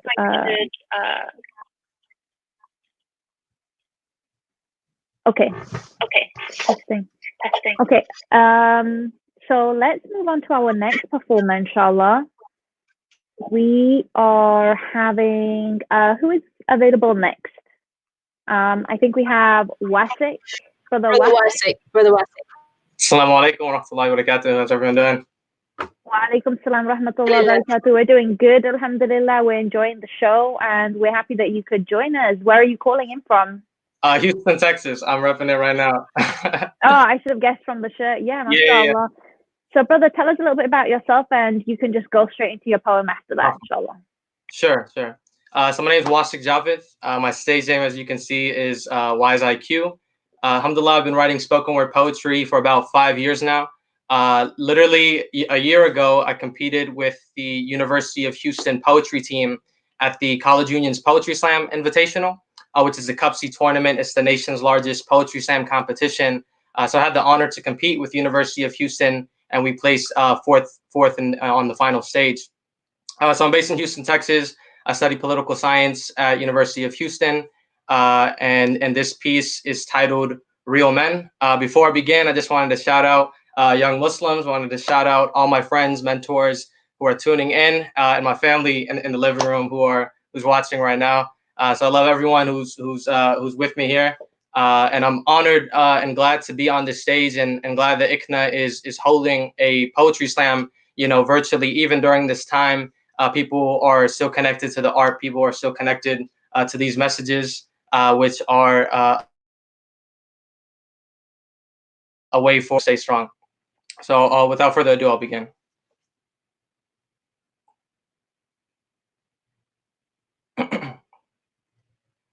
The tears of a man are precious.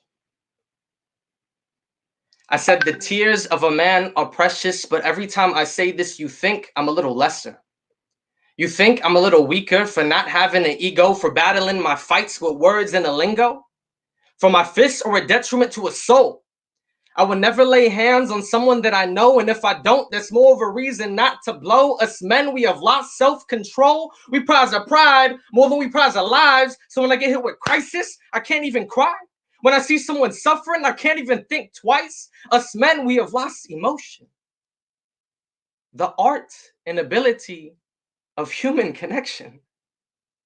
So when I sit with my lady, I give her attention. When I sit with my homie, I don't speak, I listen. When I see a group of kids, can we just act like some children? I'm not afraid to say, I love you to my brother. I'm not afraid to hug you or kiss you on the cheek. If that's how much I love you, why can't we say the things we want to say? Because we think it's soft, right? It's not man-like. Real men Wasik, real men fight. Real men Wasik, real men don't play nice. Real men Wasik, real men stay on the ground. Real men Wasik, real men are loud. Real men Wasik, real men don't cry. Okay, Wasik, control yourself. Understand the situation. Analyze the body language. Look at his face. What does mom want? What does she really want? Where did you just come from? How's your relationship with them right now? Could you have acted differently? Could you have used a smile? Could you have said some encouraging words? Could you have just used a different tone? Could you have just been there in the moment? Do you not know their personality? Do you not know how they're going to react if you say this? Or could have said this instead? Real men Wasik. Real men have patience. Real men Wasik. Real men use wisdom. Real men Wasik have confidence, but will never let arrogance step above it. Real men Wasik decipher emotion, know how to diffuse a situation, uplift someone's condition, empathize, and understand someone's tension, say the right words for the right person at the right time. For the right words for the wrong person at the right time, or the right words for the right words for the wrong person at the right time. You've mastered it. When I raise my son, I will tell him it's okay to cry. when I raise my daughter, I will tell her to love only a man that does so too. Jazakallah khair. Jazakallah khair, brother. I have to say, yeah, from the comments, I'm gonna Kashmir, Tahani, I'm sure you have a lot to say about that. Allahumma barik. But you're definitely clearing up misconceptions about what it means to be a man, and we really appreciate that, and you being able to share it in such a powerful way on this platform. Sister Kashmir, Sister Tahani, someone just said they're blown away, and yeah, go for it, you guys. H-Town in the house. Houston represent. All day. You guys got good brisket out there. Of course we do. Welcome to Texas. Come through. Salam to the family. Salam to the family. Jazakallah. Will do. Yeah, I just have to say, Brother Wasik, can you hear me? Yeah, I can hear you. Oh, perfect. I just want to say that it's very difficult for brothers to really tune in to their sensitive side, if you will. Right. But you did that in a very, I don't know, I know it sounds like an oxymoron, but you did that in a very masculine way.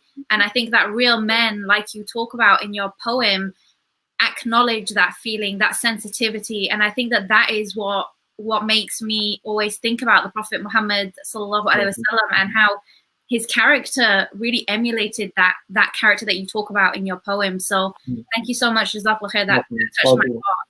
And honored to be here. Yeah. Thank you so much, Jazakallah khair, brother. And definitely in the comments, leave your socials. I'm sure a lot of people will be interested in following your work. And assalamu alaikum wa rahmatullahi wa barakatuh. Wa alaikum assalam wa rahmatullah. Take care.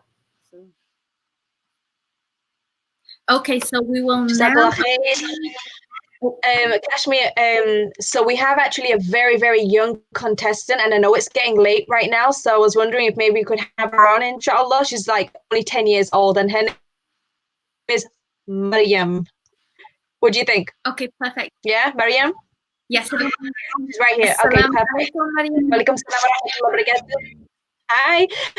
Now just introduce yourself and then go for it, sister. The stage is yours. Assalamu alaikum. My name is Maryam Hassanein. I live in Dallas, Texas. I'm 10 years old, and I love anything that involves the pen and paper. So my poem is about COVID-19, and I will now start. Faces being covered, doors being closed, people hiding away, not a face on the road. 6 feet apart, people say, stay in your homes. I know it's for the best, but I don't think I can bear it anymore. I stay in my home with nothing to do. But is this quarantine all bad, or is there anything good too?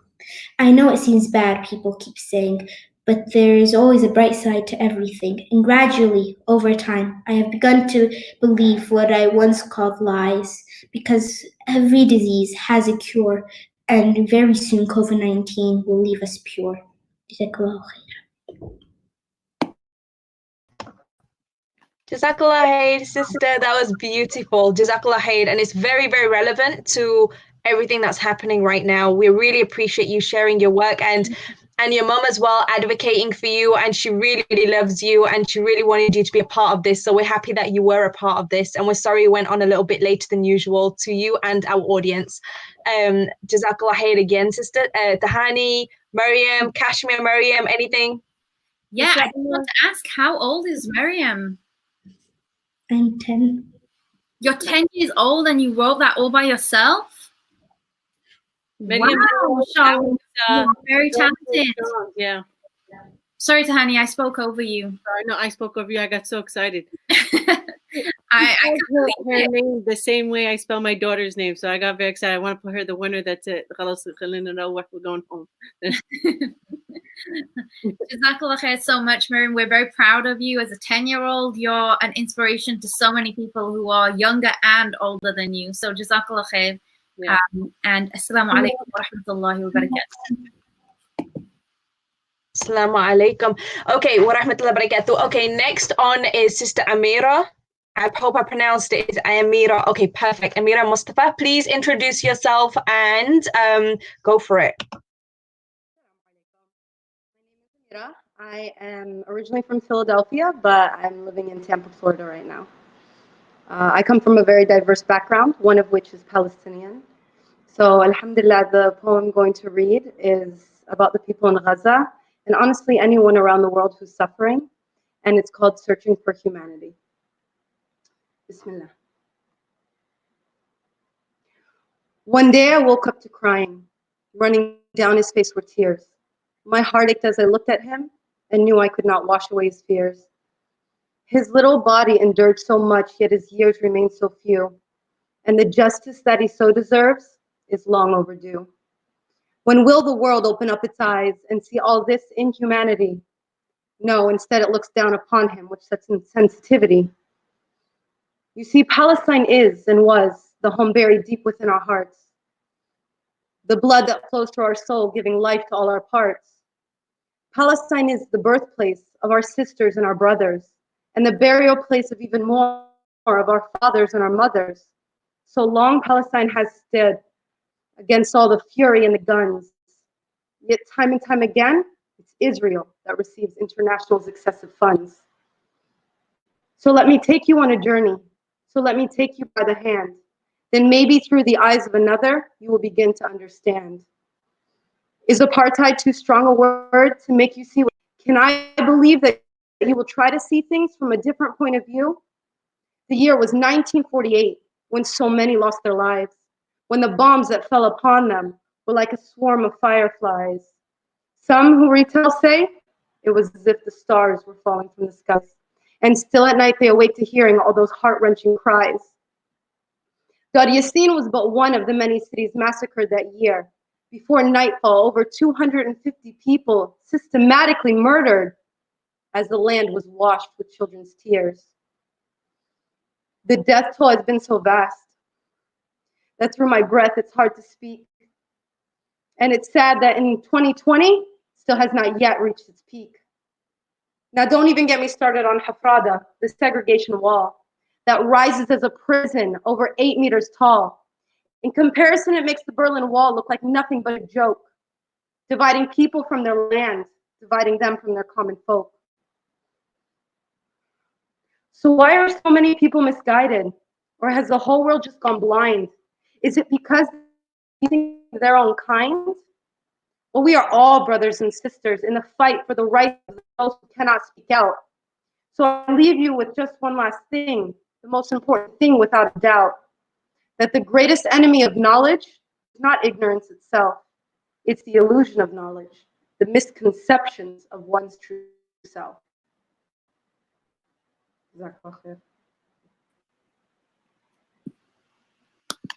Jazakallah khair so much, Amirah. That was phenomenal. I can see how close that was to your heart. You know, you had a lot of emotion when you were reciting, and that's something that brings a lot of beauty to the poetry. So thank you so much for sharing. And you mentioned that you were from Philadelphia. I'm actually based in Philly. Whereabouts are you from? Northeast. Oh, okay, the Northeast. Okay, well, thank you so much for joining us. Actually, Jessica the Pen is also from Philly, but we're going to try and get her back on, inshallah, a little bit later. She had some technical issues, but Jazakallah khair. And again, write your information, your social media, all of that in the comments so people can follow your work. And have a blessed evening. Stay with us as we announce the winners. And assalamu alaikum wa rahmatullahi wa barakatuh. Beautiful piece. Yes, it was very beautiful. Now, I actually have a personal love for Palestine. My husband is from Palestine, so he's one of Sister Tahani. I don't know exactly which part of Palestine it is. He's going to kill me, but it's a very beautiful part. And he definitely advocates a lot for, you know, the cause right now.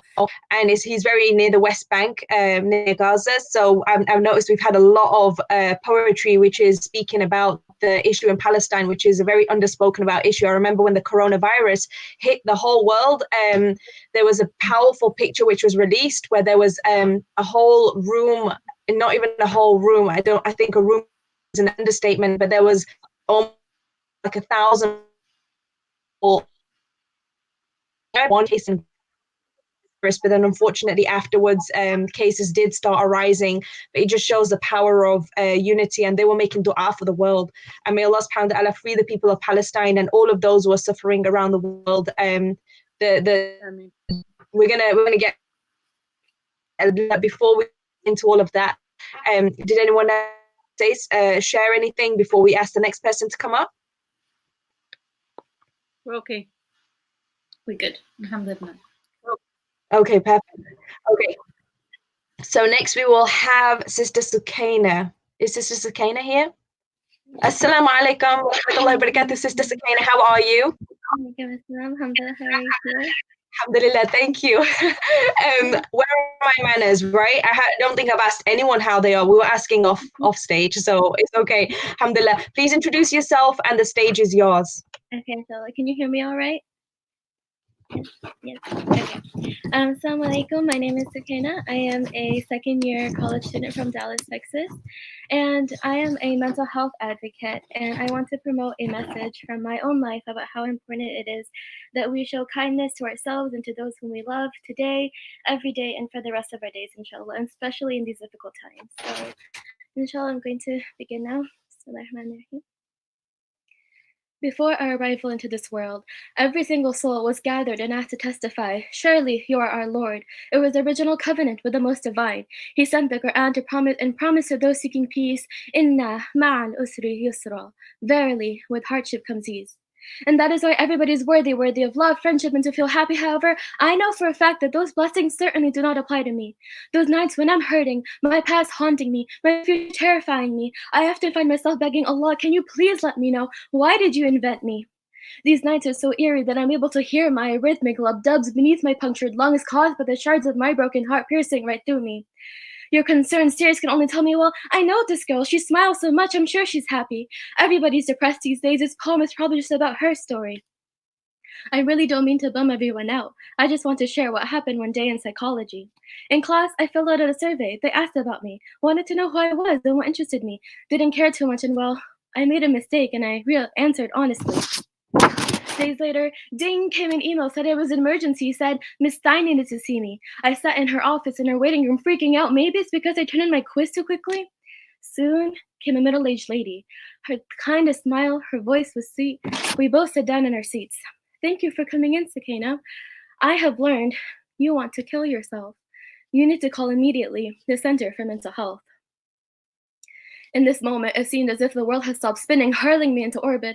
I felt dizzy, my heart sank, just like the night sky. My mind went into its dark place, barely grasping onto reality. I thought, this was it, huh? Somebody had finally figured out I was crazy. My voice became a shaky quiver, similar to right now. I said, "Ma'am, I'm sorry. You just caught me off guard.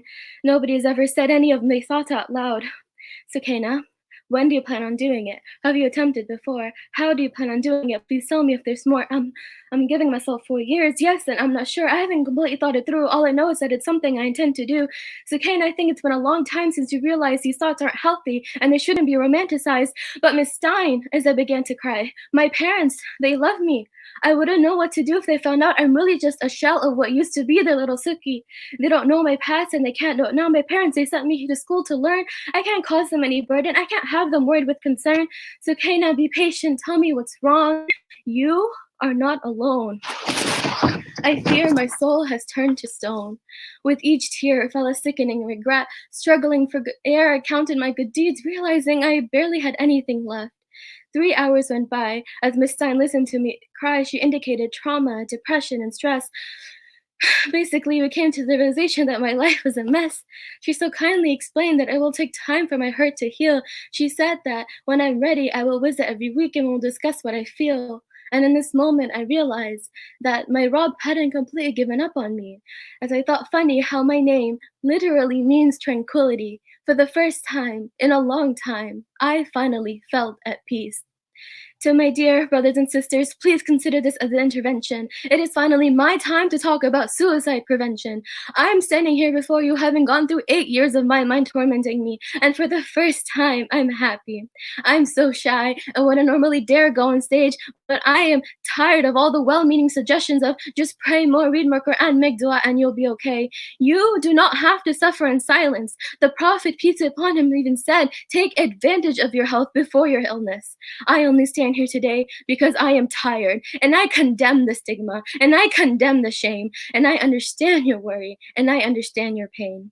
It has been 1 year since my meeting with Miss Deen, and it is a conversation that will never, ever leave my mind, and that is why when I went home over the break, I hugged my parents and I made them cry. I sat down in the sofa and said with all the courage I had mustered in me, Ammi and Abu, I want you to know I am going to therapy. Thank you. Wow, wow, wow. Where do I begin? SubhanAllah, you blew me away, Sakina. I remember reading the piece when you submitted, and I just thought we needed someone to speak about this because mental health has such a stigma in our community. And I think that people are only now beginning to understand and appreciate it, you know? So may Allah reward you for shedding light on that and for sharing your own personal experiences. It takes a lot of courage. And keep shining, keep sharing that message. May Allah reward you. Exactly. Thank you so much. I mean, Jazakallah khair for sharing, sister. That was a deeply beautiful, personal poem. Sister Tahani, I'm sorry again. No, you were going to say something. I think I have a delay on my side, so I jump in. It's okay. It's a phenomenal topic for you to pick. It's something that's very touching and it's very relevant. Subhanallah, we have a I don't want to call it an epidemic, but it is a situation where there are a lot of young people that don't have voices to express what they're going through, the challenges of the tests and the trials and tribulations Allah puts in front of us and how we go about taking them on. But it's very important for us. And there's such a stigma behind mental health in the Islamic and Middle Eastern, South Asian communities. We don't necessarily think it's something. And you said it in your poem, pray more, read more. And, I've had many young people come to me and confide in me and ask me what to do. And always, subhanAllah, it is the first thing that comes to your mind. Read more, pray more. Allah's always there because, that's the purest of our hearts. And it is a stigma, and I'm very, very proud of you that you are going into a field that, mashallah, it is a very heavy thing to carry, but inshallah, you'll help a lot of people. Thank you so much. You're welcome. Yes, Jazakallah khair, sister, for sharing. So our final poet is, we're going to ask Sister Gifted to come back, and hopefully issues. We're going to try one last time and then we are going to give the results. Okay, so please be patient with us. We are almost there. We're going to announce the winner soon, inshallah, and then we're going to share something very beautiful with you, God willing. So here we go, sister. It's your stage. Please introduce yourself again and go for it.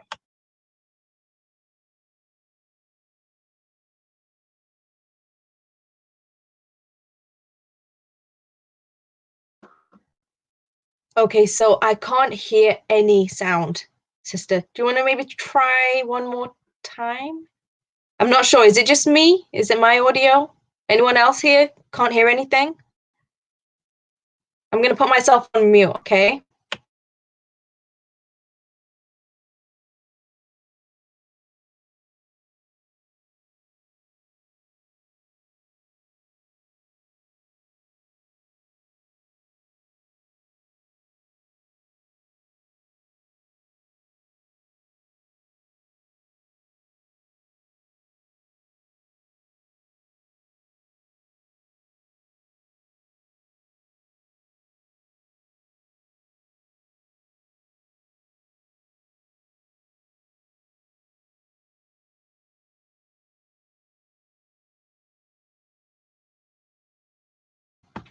Okay, so sister, I can't hear you right now, but can you hear me?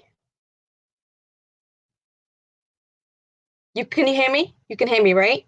Okay, perfect. So how about you have my phone number? Brother made a suggestion, Brother Allah, Jazakallah khair, he made a quick suggestion.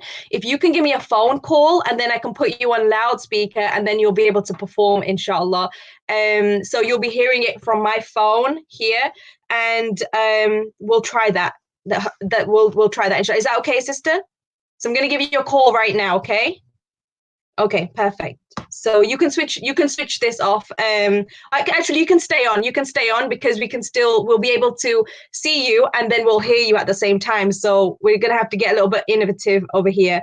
Okay, here we go. Bismillah, Bismillah. Okay, I'm calling you right now. I'm putting you on loudspeaker. Assalamu alaikum warahmatullah, y'all. Wa alaikum assalam. This is crazy. I know, but qadar Allah ma sha It was just working fine. Like I seen the beginning of the show. I have no idea what's going on, but yeah, I don't think I can see y'all at the same time. But assalamu alaikum warahmatullah. Wa alaikum assalam wa rahmatullahi wa barakatuh. We decided to still do this. Yes. I am so honored to be with you here tonight.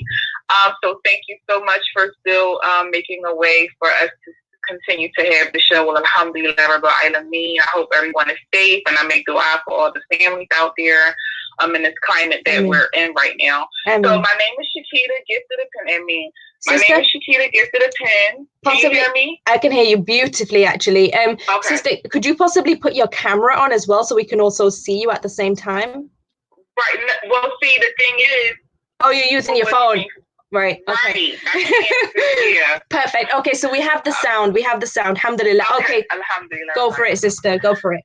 Okay. All right. So, my name is Shakita Gifted Pen Ellison. I believe everyone heard that earlier, and I am a poet and an author and a spoken word artist. We the people. Go back to your country, gladly. The beginning of civilization, Africa, a continent where great men, women, and children lived. They were royalty. Your forefathers stole our truth, writing a violent story, abducted from our history. In the absence of blue hair and blue eyes, you have no privilege. Legislated laws pretend to protect, yet they've done nothing but destroy the very fabric of our societies. No social cohesion, divide and conquer, manipulate our children to believe in your dumbed-down democracies. How can we invest in an educational system that teaches the Darwin theory? Make us hate ourselves and love their wealth easy. Stage freedom, smoke gray skies, aftermath of egotistical driven wars. It's January 1st, 1802. Sir, believing with you that religion is a matter which lies solely between man and his God, that he owes account to no other one for his faith or his worship. Sincerely, Thomas Jefferson. Separation of church from state. Burma, crimes against humanity. Bosnia, 8,000 Muslim men and boys slaughtered and tortured. Gaza, under the We Want to Live banner. Journalists and activists abducted and crucified. Freedom of speech, whoa. Freedom of religion, who? First Amendment denied. Oppressive regimes. Somalia, Egypt, Libya, Mali, millions displaced. Forced evictions, genocide, sexual violence, and lack of water supplies. Islamic extremes. Show me in the Quran one Halimatun where Allah says, look down upon your fellow man. Show me in one Ahadith where Nabi Muhammad ibn Abdullah practiced this Islam. None of you truly believes until he loves for his brother and sister what he loves for himself. Imam Nawawi. Are we that self-absorbed that all we can think about is securing the bag while babies soak in blood pool baths? What are we becoming? Trump, the sixth president elected by popular vote. Popularity always outweighs character. And no, Hillary should not have won. But I'm saying if you are a Muslim and you voted for Trump, you are an Islamophobe. Let's get honest. I didn't come here to skate around the issues. Do I compartmentalize my Islam? I am an Islamophobe. We, the people, hold these truths to be self-evident that all men are created equal, that they are endowed by their creator with certain unalienable rights, that among them these are life, liberty, and the pursuit of happiness. Compliments of your U.S. Constitution. Let's stop the blame game, shall we? Immigrants are not the problem. We are. Muslim, Ahlo, Muslim, Lab, Muslim, killing Muslims.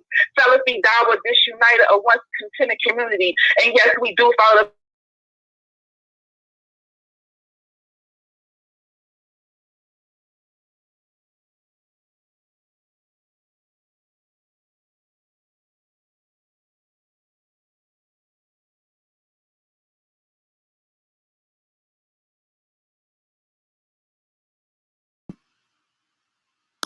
Okay, looks like we lost Aishah for a moment there.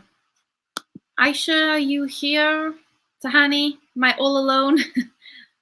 Okay, looks like she's coming back in. Assalamu alaikum. Okay, Tahani, jazakallah khair.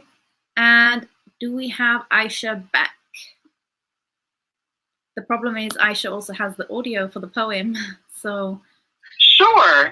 It was my fault. I had the connection issue here just now. She's going to go back 30 seconds and share it, inshallah. Okay, go for it, sister. Last part. Now what's the solution? It's time for some action. We are losing our children. He Muhammad ibn Abdullah sallallahu alayhi wa sallam is anxious over you to be rightly guided, to repent to Allah and to beg him to pardon and forgive us your sins, in order that you may enter paradise and be saved from the punishment of the hellfire. For the believer, He sallallahu alayhi wa sallam is full of pity, kind, and merciful. 9:128. I know it's hard sometimes. Jannah is expensive, so strive with everything that you have like the beloved companions and seek refuge in Allah from Allah. Allahu musta'an. Jazakallah khairan. Did you hear that? Jazakallah khair, sister. So are you on the actual video call as well? You can hear us on the. Okay, let's see. Yes, I can hear you, but I think once you call me, it knocked the video, the actual camera. Yeah, video. Okay, perfect. You want me Jazakallah to hang up and call back and go in the other one? Okay, you can actually, Jazakallah khair, sister, so much. Now we're gonna do the results for everybody, and then we're gonna let you know feedback and everything. You can see us on the YouTube video, inshallah. Jazakallah khair for your time. Assalamu alaikum wa rahmatullahi wa barakatuh, sister. Wa alaikum wa rahmatullah. Everybody have a good night, inshallah. Good night. Jazakallah khair. Alhamdulillah, alhamdulillah, alhamdulillah. We got through all of the poets.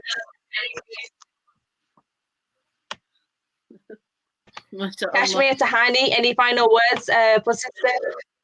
And then we're gonna move on to the next part, the final part of the night, right? I just want to say very quickly, mashallah, tabarakallah, it's been an amazing evening. Thank you so much for having me as this judge. I did the best that I could by the will of Allah, and my 15 years in slam poetry. So inshallah, everybody's happy with the results. But in the end, this is a competition between like-minded individuals, and the biggest competition is the competition of the dunya and getting into the best of the akhirah and pleasing Allah Azza wa Jal, inshallah. Jazakallah khair for sharing that, Tahani, and I completely agree. It was our honor having you here on this platform, and just for sharing your words of wisdom. Yeah, no, and so I guess we can let Tahani announce the results. Should we do that way? You want to say what your surprise is, and then I go, or whatever you want? Yeah, we'll do that, because I feel like our poets are in anticipation, so hopefully they can get a little bit of they can be alleviated from that anticipation, and and I think that we'll just close at the very ending if anyone wants to stay, inshallah, for the surprise. Okay, so let me get the trophies. Okay, so let's do third place. Sit down. Okay. 1 second. Miriam showed up. Sit down. She woke up. Sit down. Yes. Okay, perfect. So let's start with third place. Okay, so please excuse me for not pronouncing certain names correctly, but basically, so we're gonna have, mashallah, we have for third place we have Zach, our Houston brother, Brother Wasik. Okay, Mabruk. Excellent job, Brother Wasik. You got third place. And again, this is not about ranking order. In fact, it's so difficult. I am just really happy that I'm not doing Tahani's job and judging. So, Brother Wasik, we'll be sending your trophy in a sterilized package, inshallah. So, well done. We're very proud of you. May Allah reward you for sharing your words, and keep sharing them. I'm sure people are benefiting from your wisdom. Okay, so let's do second place. Done. Yes. Second place is perfect. Exactly. Sister, our second sister had number. She was the. Excellent. So, Sister Hal, this is for you. Second place again. We'll be sending this out to you. Inshallah, well done. We're very proud of you, and keep shining. Okay, and let's do. And our first place. And for our brother, who's doing very important work, mashallah, teaching the young ones, Brother Maj. Brother Maj, okay, this is you first place, mashallah. Jazakallah so much for contributing. We're proud of all of our winners, and we actually have some medals here. Yes, we have some honorable mentions. It was very good. It was so. Miriam is, it's just Sister Amirah. It was Brother Pablo. There's so many. Brother Deen, Deen, Rhyme, and Rhythm, right? I forgot the last. Deen, Rhyme, and Life. And Life. MashaAllah, thank you for staying up. These are just you guys, and Miriam, of course, our 10-year-old. You guys. She's very wise beyond her years. So, mashallah, everyone did a fabulous job. There are no, we don't use the L word in slam poetry. There are no losers. Everyone who touches the mic and has the ability to share the story, you are a winner. Allah has given you the ability to do so. So to continue to do so, and inshallah, this reaches the people it needs to be heard. I agree. I can hear Maryam in the background. Jazakallah khair, Tahani. You did a very difficult job, and you're right. There are no losers at all in slam poetry. I was touched by every single one of the poems, and I'm just so honored that people use this as a platform to share their work and to share their light with people and other viewers who are listening. So I think we lost Aishah again. Have we lost Aishah again? Okay, so we're going to move on now, inshallah, and we're going to go, oh, you're back. We're going to move into our little surprise. Now we're going to close the evening with a little poem that my sister and I compiled together. Aisha, I'm going to let you introduce this piece, so go ahead. First and foremost, I want to apologize to everybody for the technical issues, for running over time just a little bit. We pray that you can be patient with us. We know we've reached the very end now, so just hang in there just a few more minutes, and this is basically the support that we've been really excited about. So the Strangers organization is, like I said, an organization of a collective work of poets from around the world, Muslim poets around the world, where we try and advocate for certain things which are happening that we feel very strongly about. Now, one of them things is what Sister Hala actually mentioned, and it's the issue in China right now with the Uyghur Muslims. So for the last 3 months or so, maybe 2 or 3 months, we've been running a campaign through Instagram where we've been trying to get poets together, where we've been trying to get people to submit their lines, their works, and then we wanted to compile a letter to the Chinese embassy. We will be working together with an organization called Save Uyghur, where we got most of our information from. And alhamdulillah, all praise to God, we have the final collection of work. This is not just mine and Kashmir's work. This is a collection of many poets, and we will write their names down, inshallah, as honorable mentions afterwards. But the point of the poem was that it's not from any individual person, it's from the Muslim. And just to go back with one final thing before I go into the actual poem, a letter was written from I don't know who it was exactly, but it was written and 22 countries signed it. And they, in Huffington Post, they actually said that the Muslims didn't say anything about the situation in China with the Uyghur Muslims. Now, just a quick background, the Uyghur Muslims are a group of Muslims who are right now being, they're going through an ethnic cleansing in China. They are in something called re-education camps. They are being abused in many ways. Their identity being wiped. Hopefully this letter will explain more.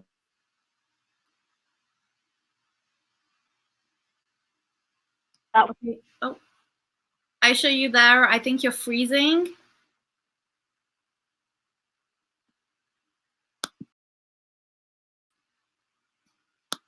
Okay, Aisha has frozen, so I am gonna just go straight into the poem, inshallah, until she gets back. So I will be doing the first half, and it is in the format of a letter. So this is an open letter to the Chinese embassy. I hope that you enjoy, and I hope that you are able to reflect on the kinds of things that we talk about. Bismillahir Rahmanir Rahim. Fact.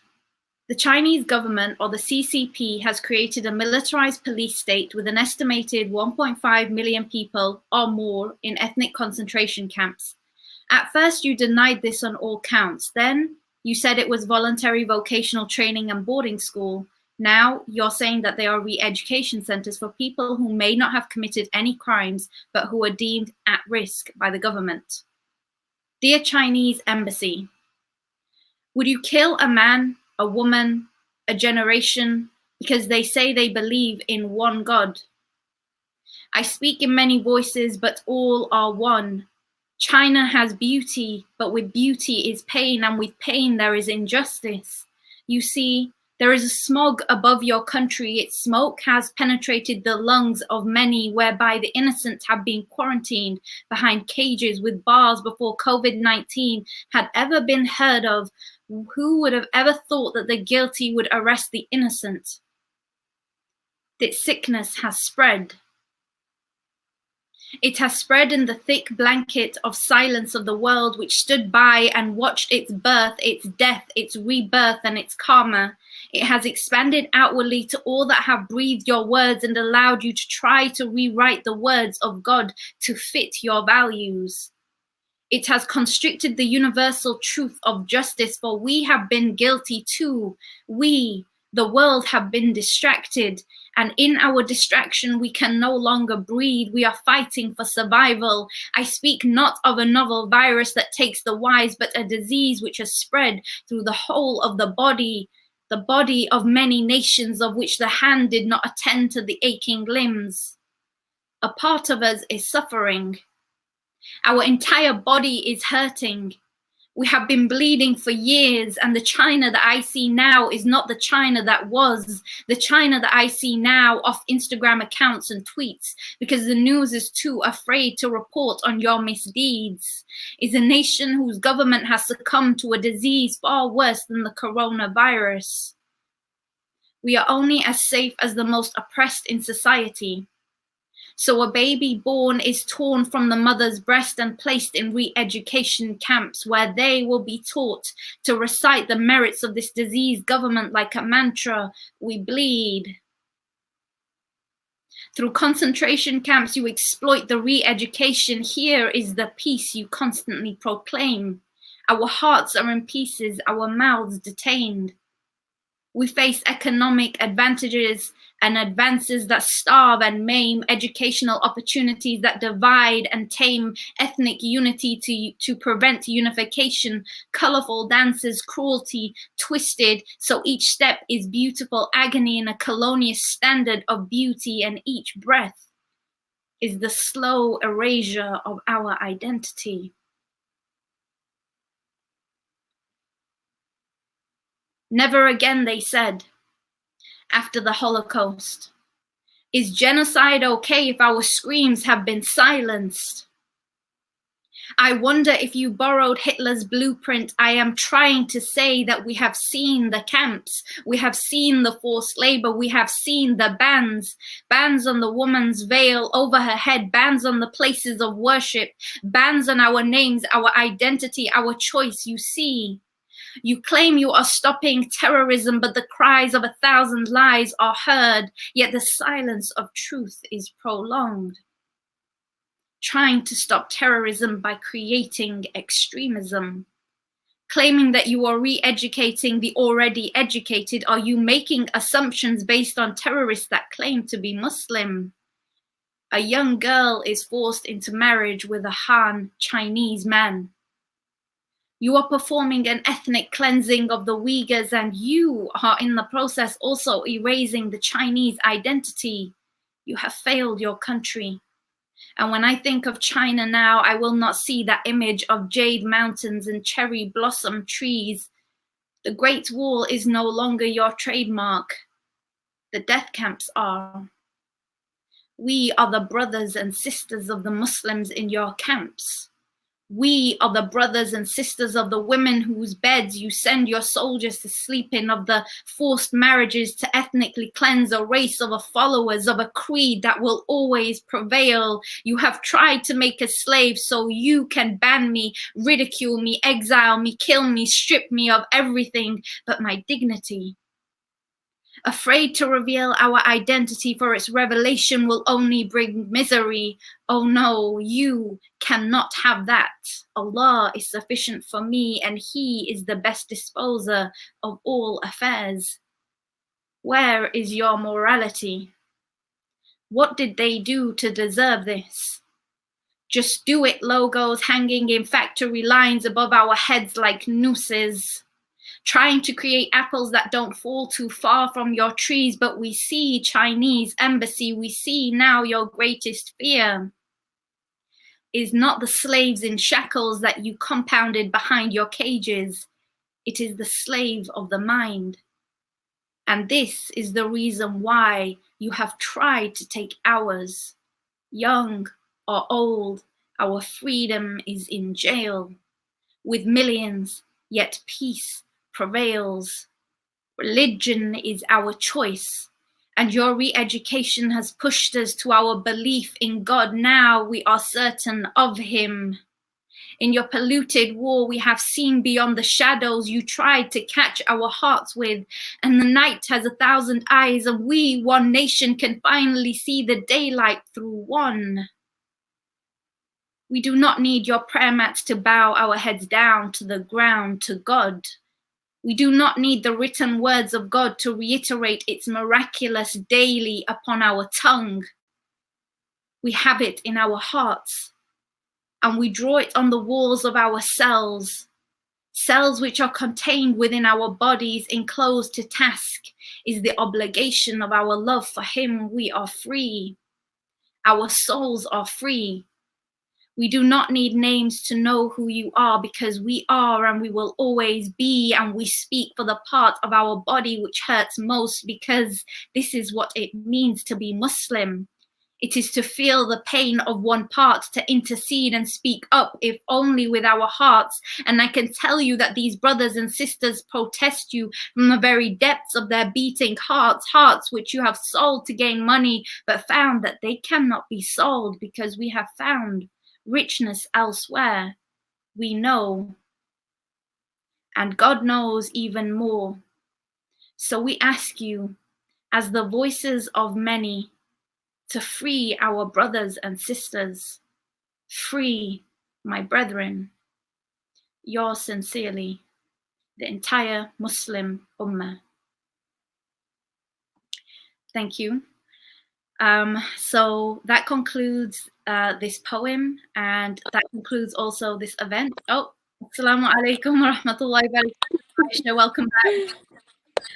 Jazakallah khair wa alaikum assalam wa rahmatullahi wa barakatuh. Jazakallah khair for sharing, Kashmir. And we had a conversation before as well, and I told you why I didn't want to, but alhamdulillah, Allah subhanahu wa ta'ala willed it even better. You were saying, and carry on, you were just closing. Yeah, I was just closing, and I was just saying that also this poem, initially we were supposed to divide it in two and recite it, but due to connection issues it didn't work out that way. But Qadarullah ma sha'a fa'ala. I don't want to keep anyone wait any longer. It's already 10:30. But I want to thank everyone here. I want to thank primarily for hosting us on their platform every single year. When we host this, it's just an amazing success, and I can say alhamdulillah from the bottom of my heart. I think this was phenomenally successful. So Jazakallah khair. I want to say a special Jazakallah khair to Hani for joining us, for doing the very, very difficult job of judging. It can never be easy. Thank you so much. May Allah reward you, and you know, for taking the time out. You're also a mother, so you know I know it's difficult juggling duties. So may Allah reward you for that. And yeah, do you have any closing remarks, Aisha? I just wanted to say that alhamdulillah, alhamdulillah, alhamdulillah. May Allah bless all of the viewers. for attending. I pray that we all benefited an event without our poets. Now, saying that as well, I'm not sure if you can see me. Okay, you could see me now. No further ado, you can find The Strangers on Instagram. Our website is in the works, inshallah. So please do definitely follow up with more information about the Uyghur campaign, which is a current campaign that we're doing. We hope you enjoyed the letter, the final compilation. A lot of heart went into it from our poets, and thank you again to everyone. And of course, Sister Tahani, you did an amazing job. Jazakallah khair. Assalamu alaikum wa rahmatullahi wa barakatuh. And Ikna. Of course, Ikna. And lastly, I just want to say the greatest thank you to all of our poets for contributing their pieces. Each one was mind-blowing and touched my heart. And I'm sincerely saying that as someone who's been to a lot of poetry slams and had a lot of poetry over the years, as Tahani and as Aisha can both attest to, we had an amazing level of talent tonight. So may Allah reward you all. And yeah, I'm going to close it right there. And Assalamu alaikum wa rahmatullahi wa barakatuh.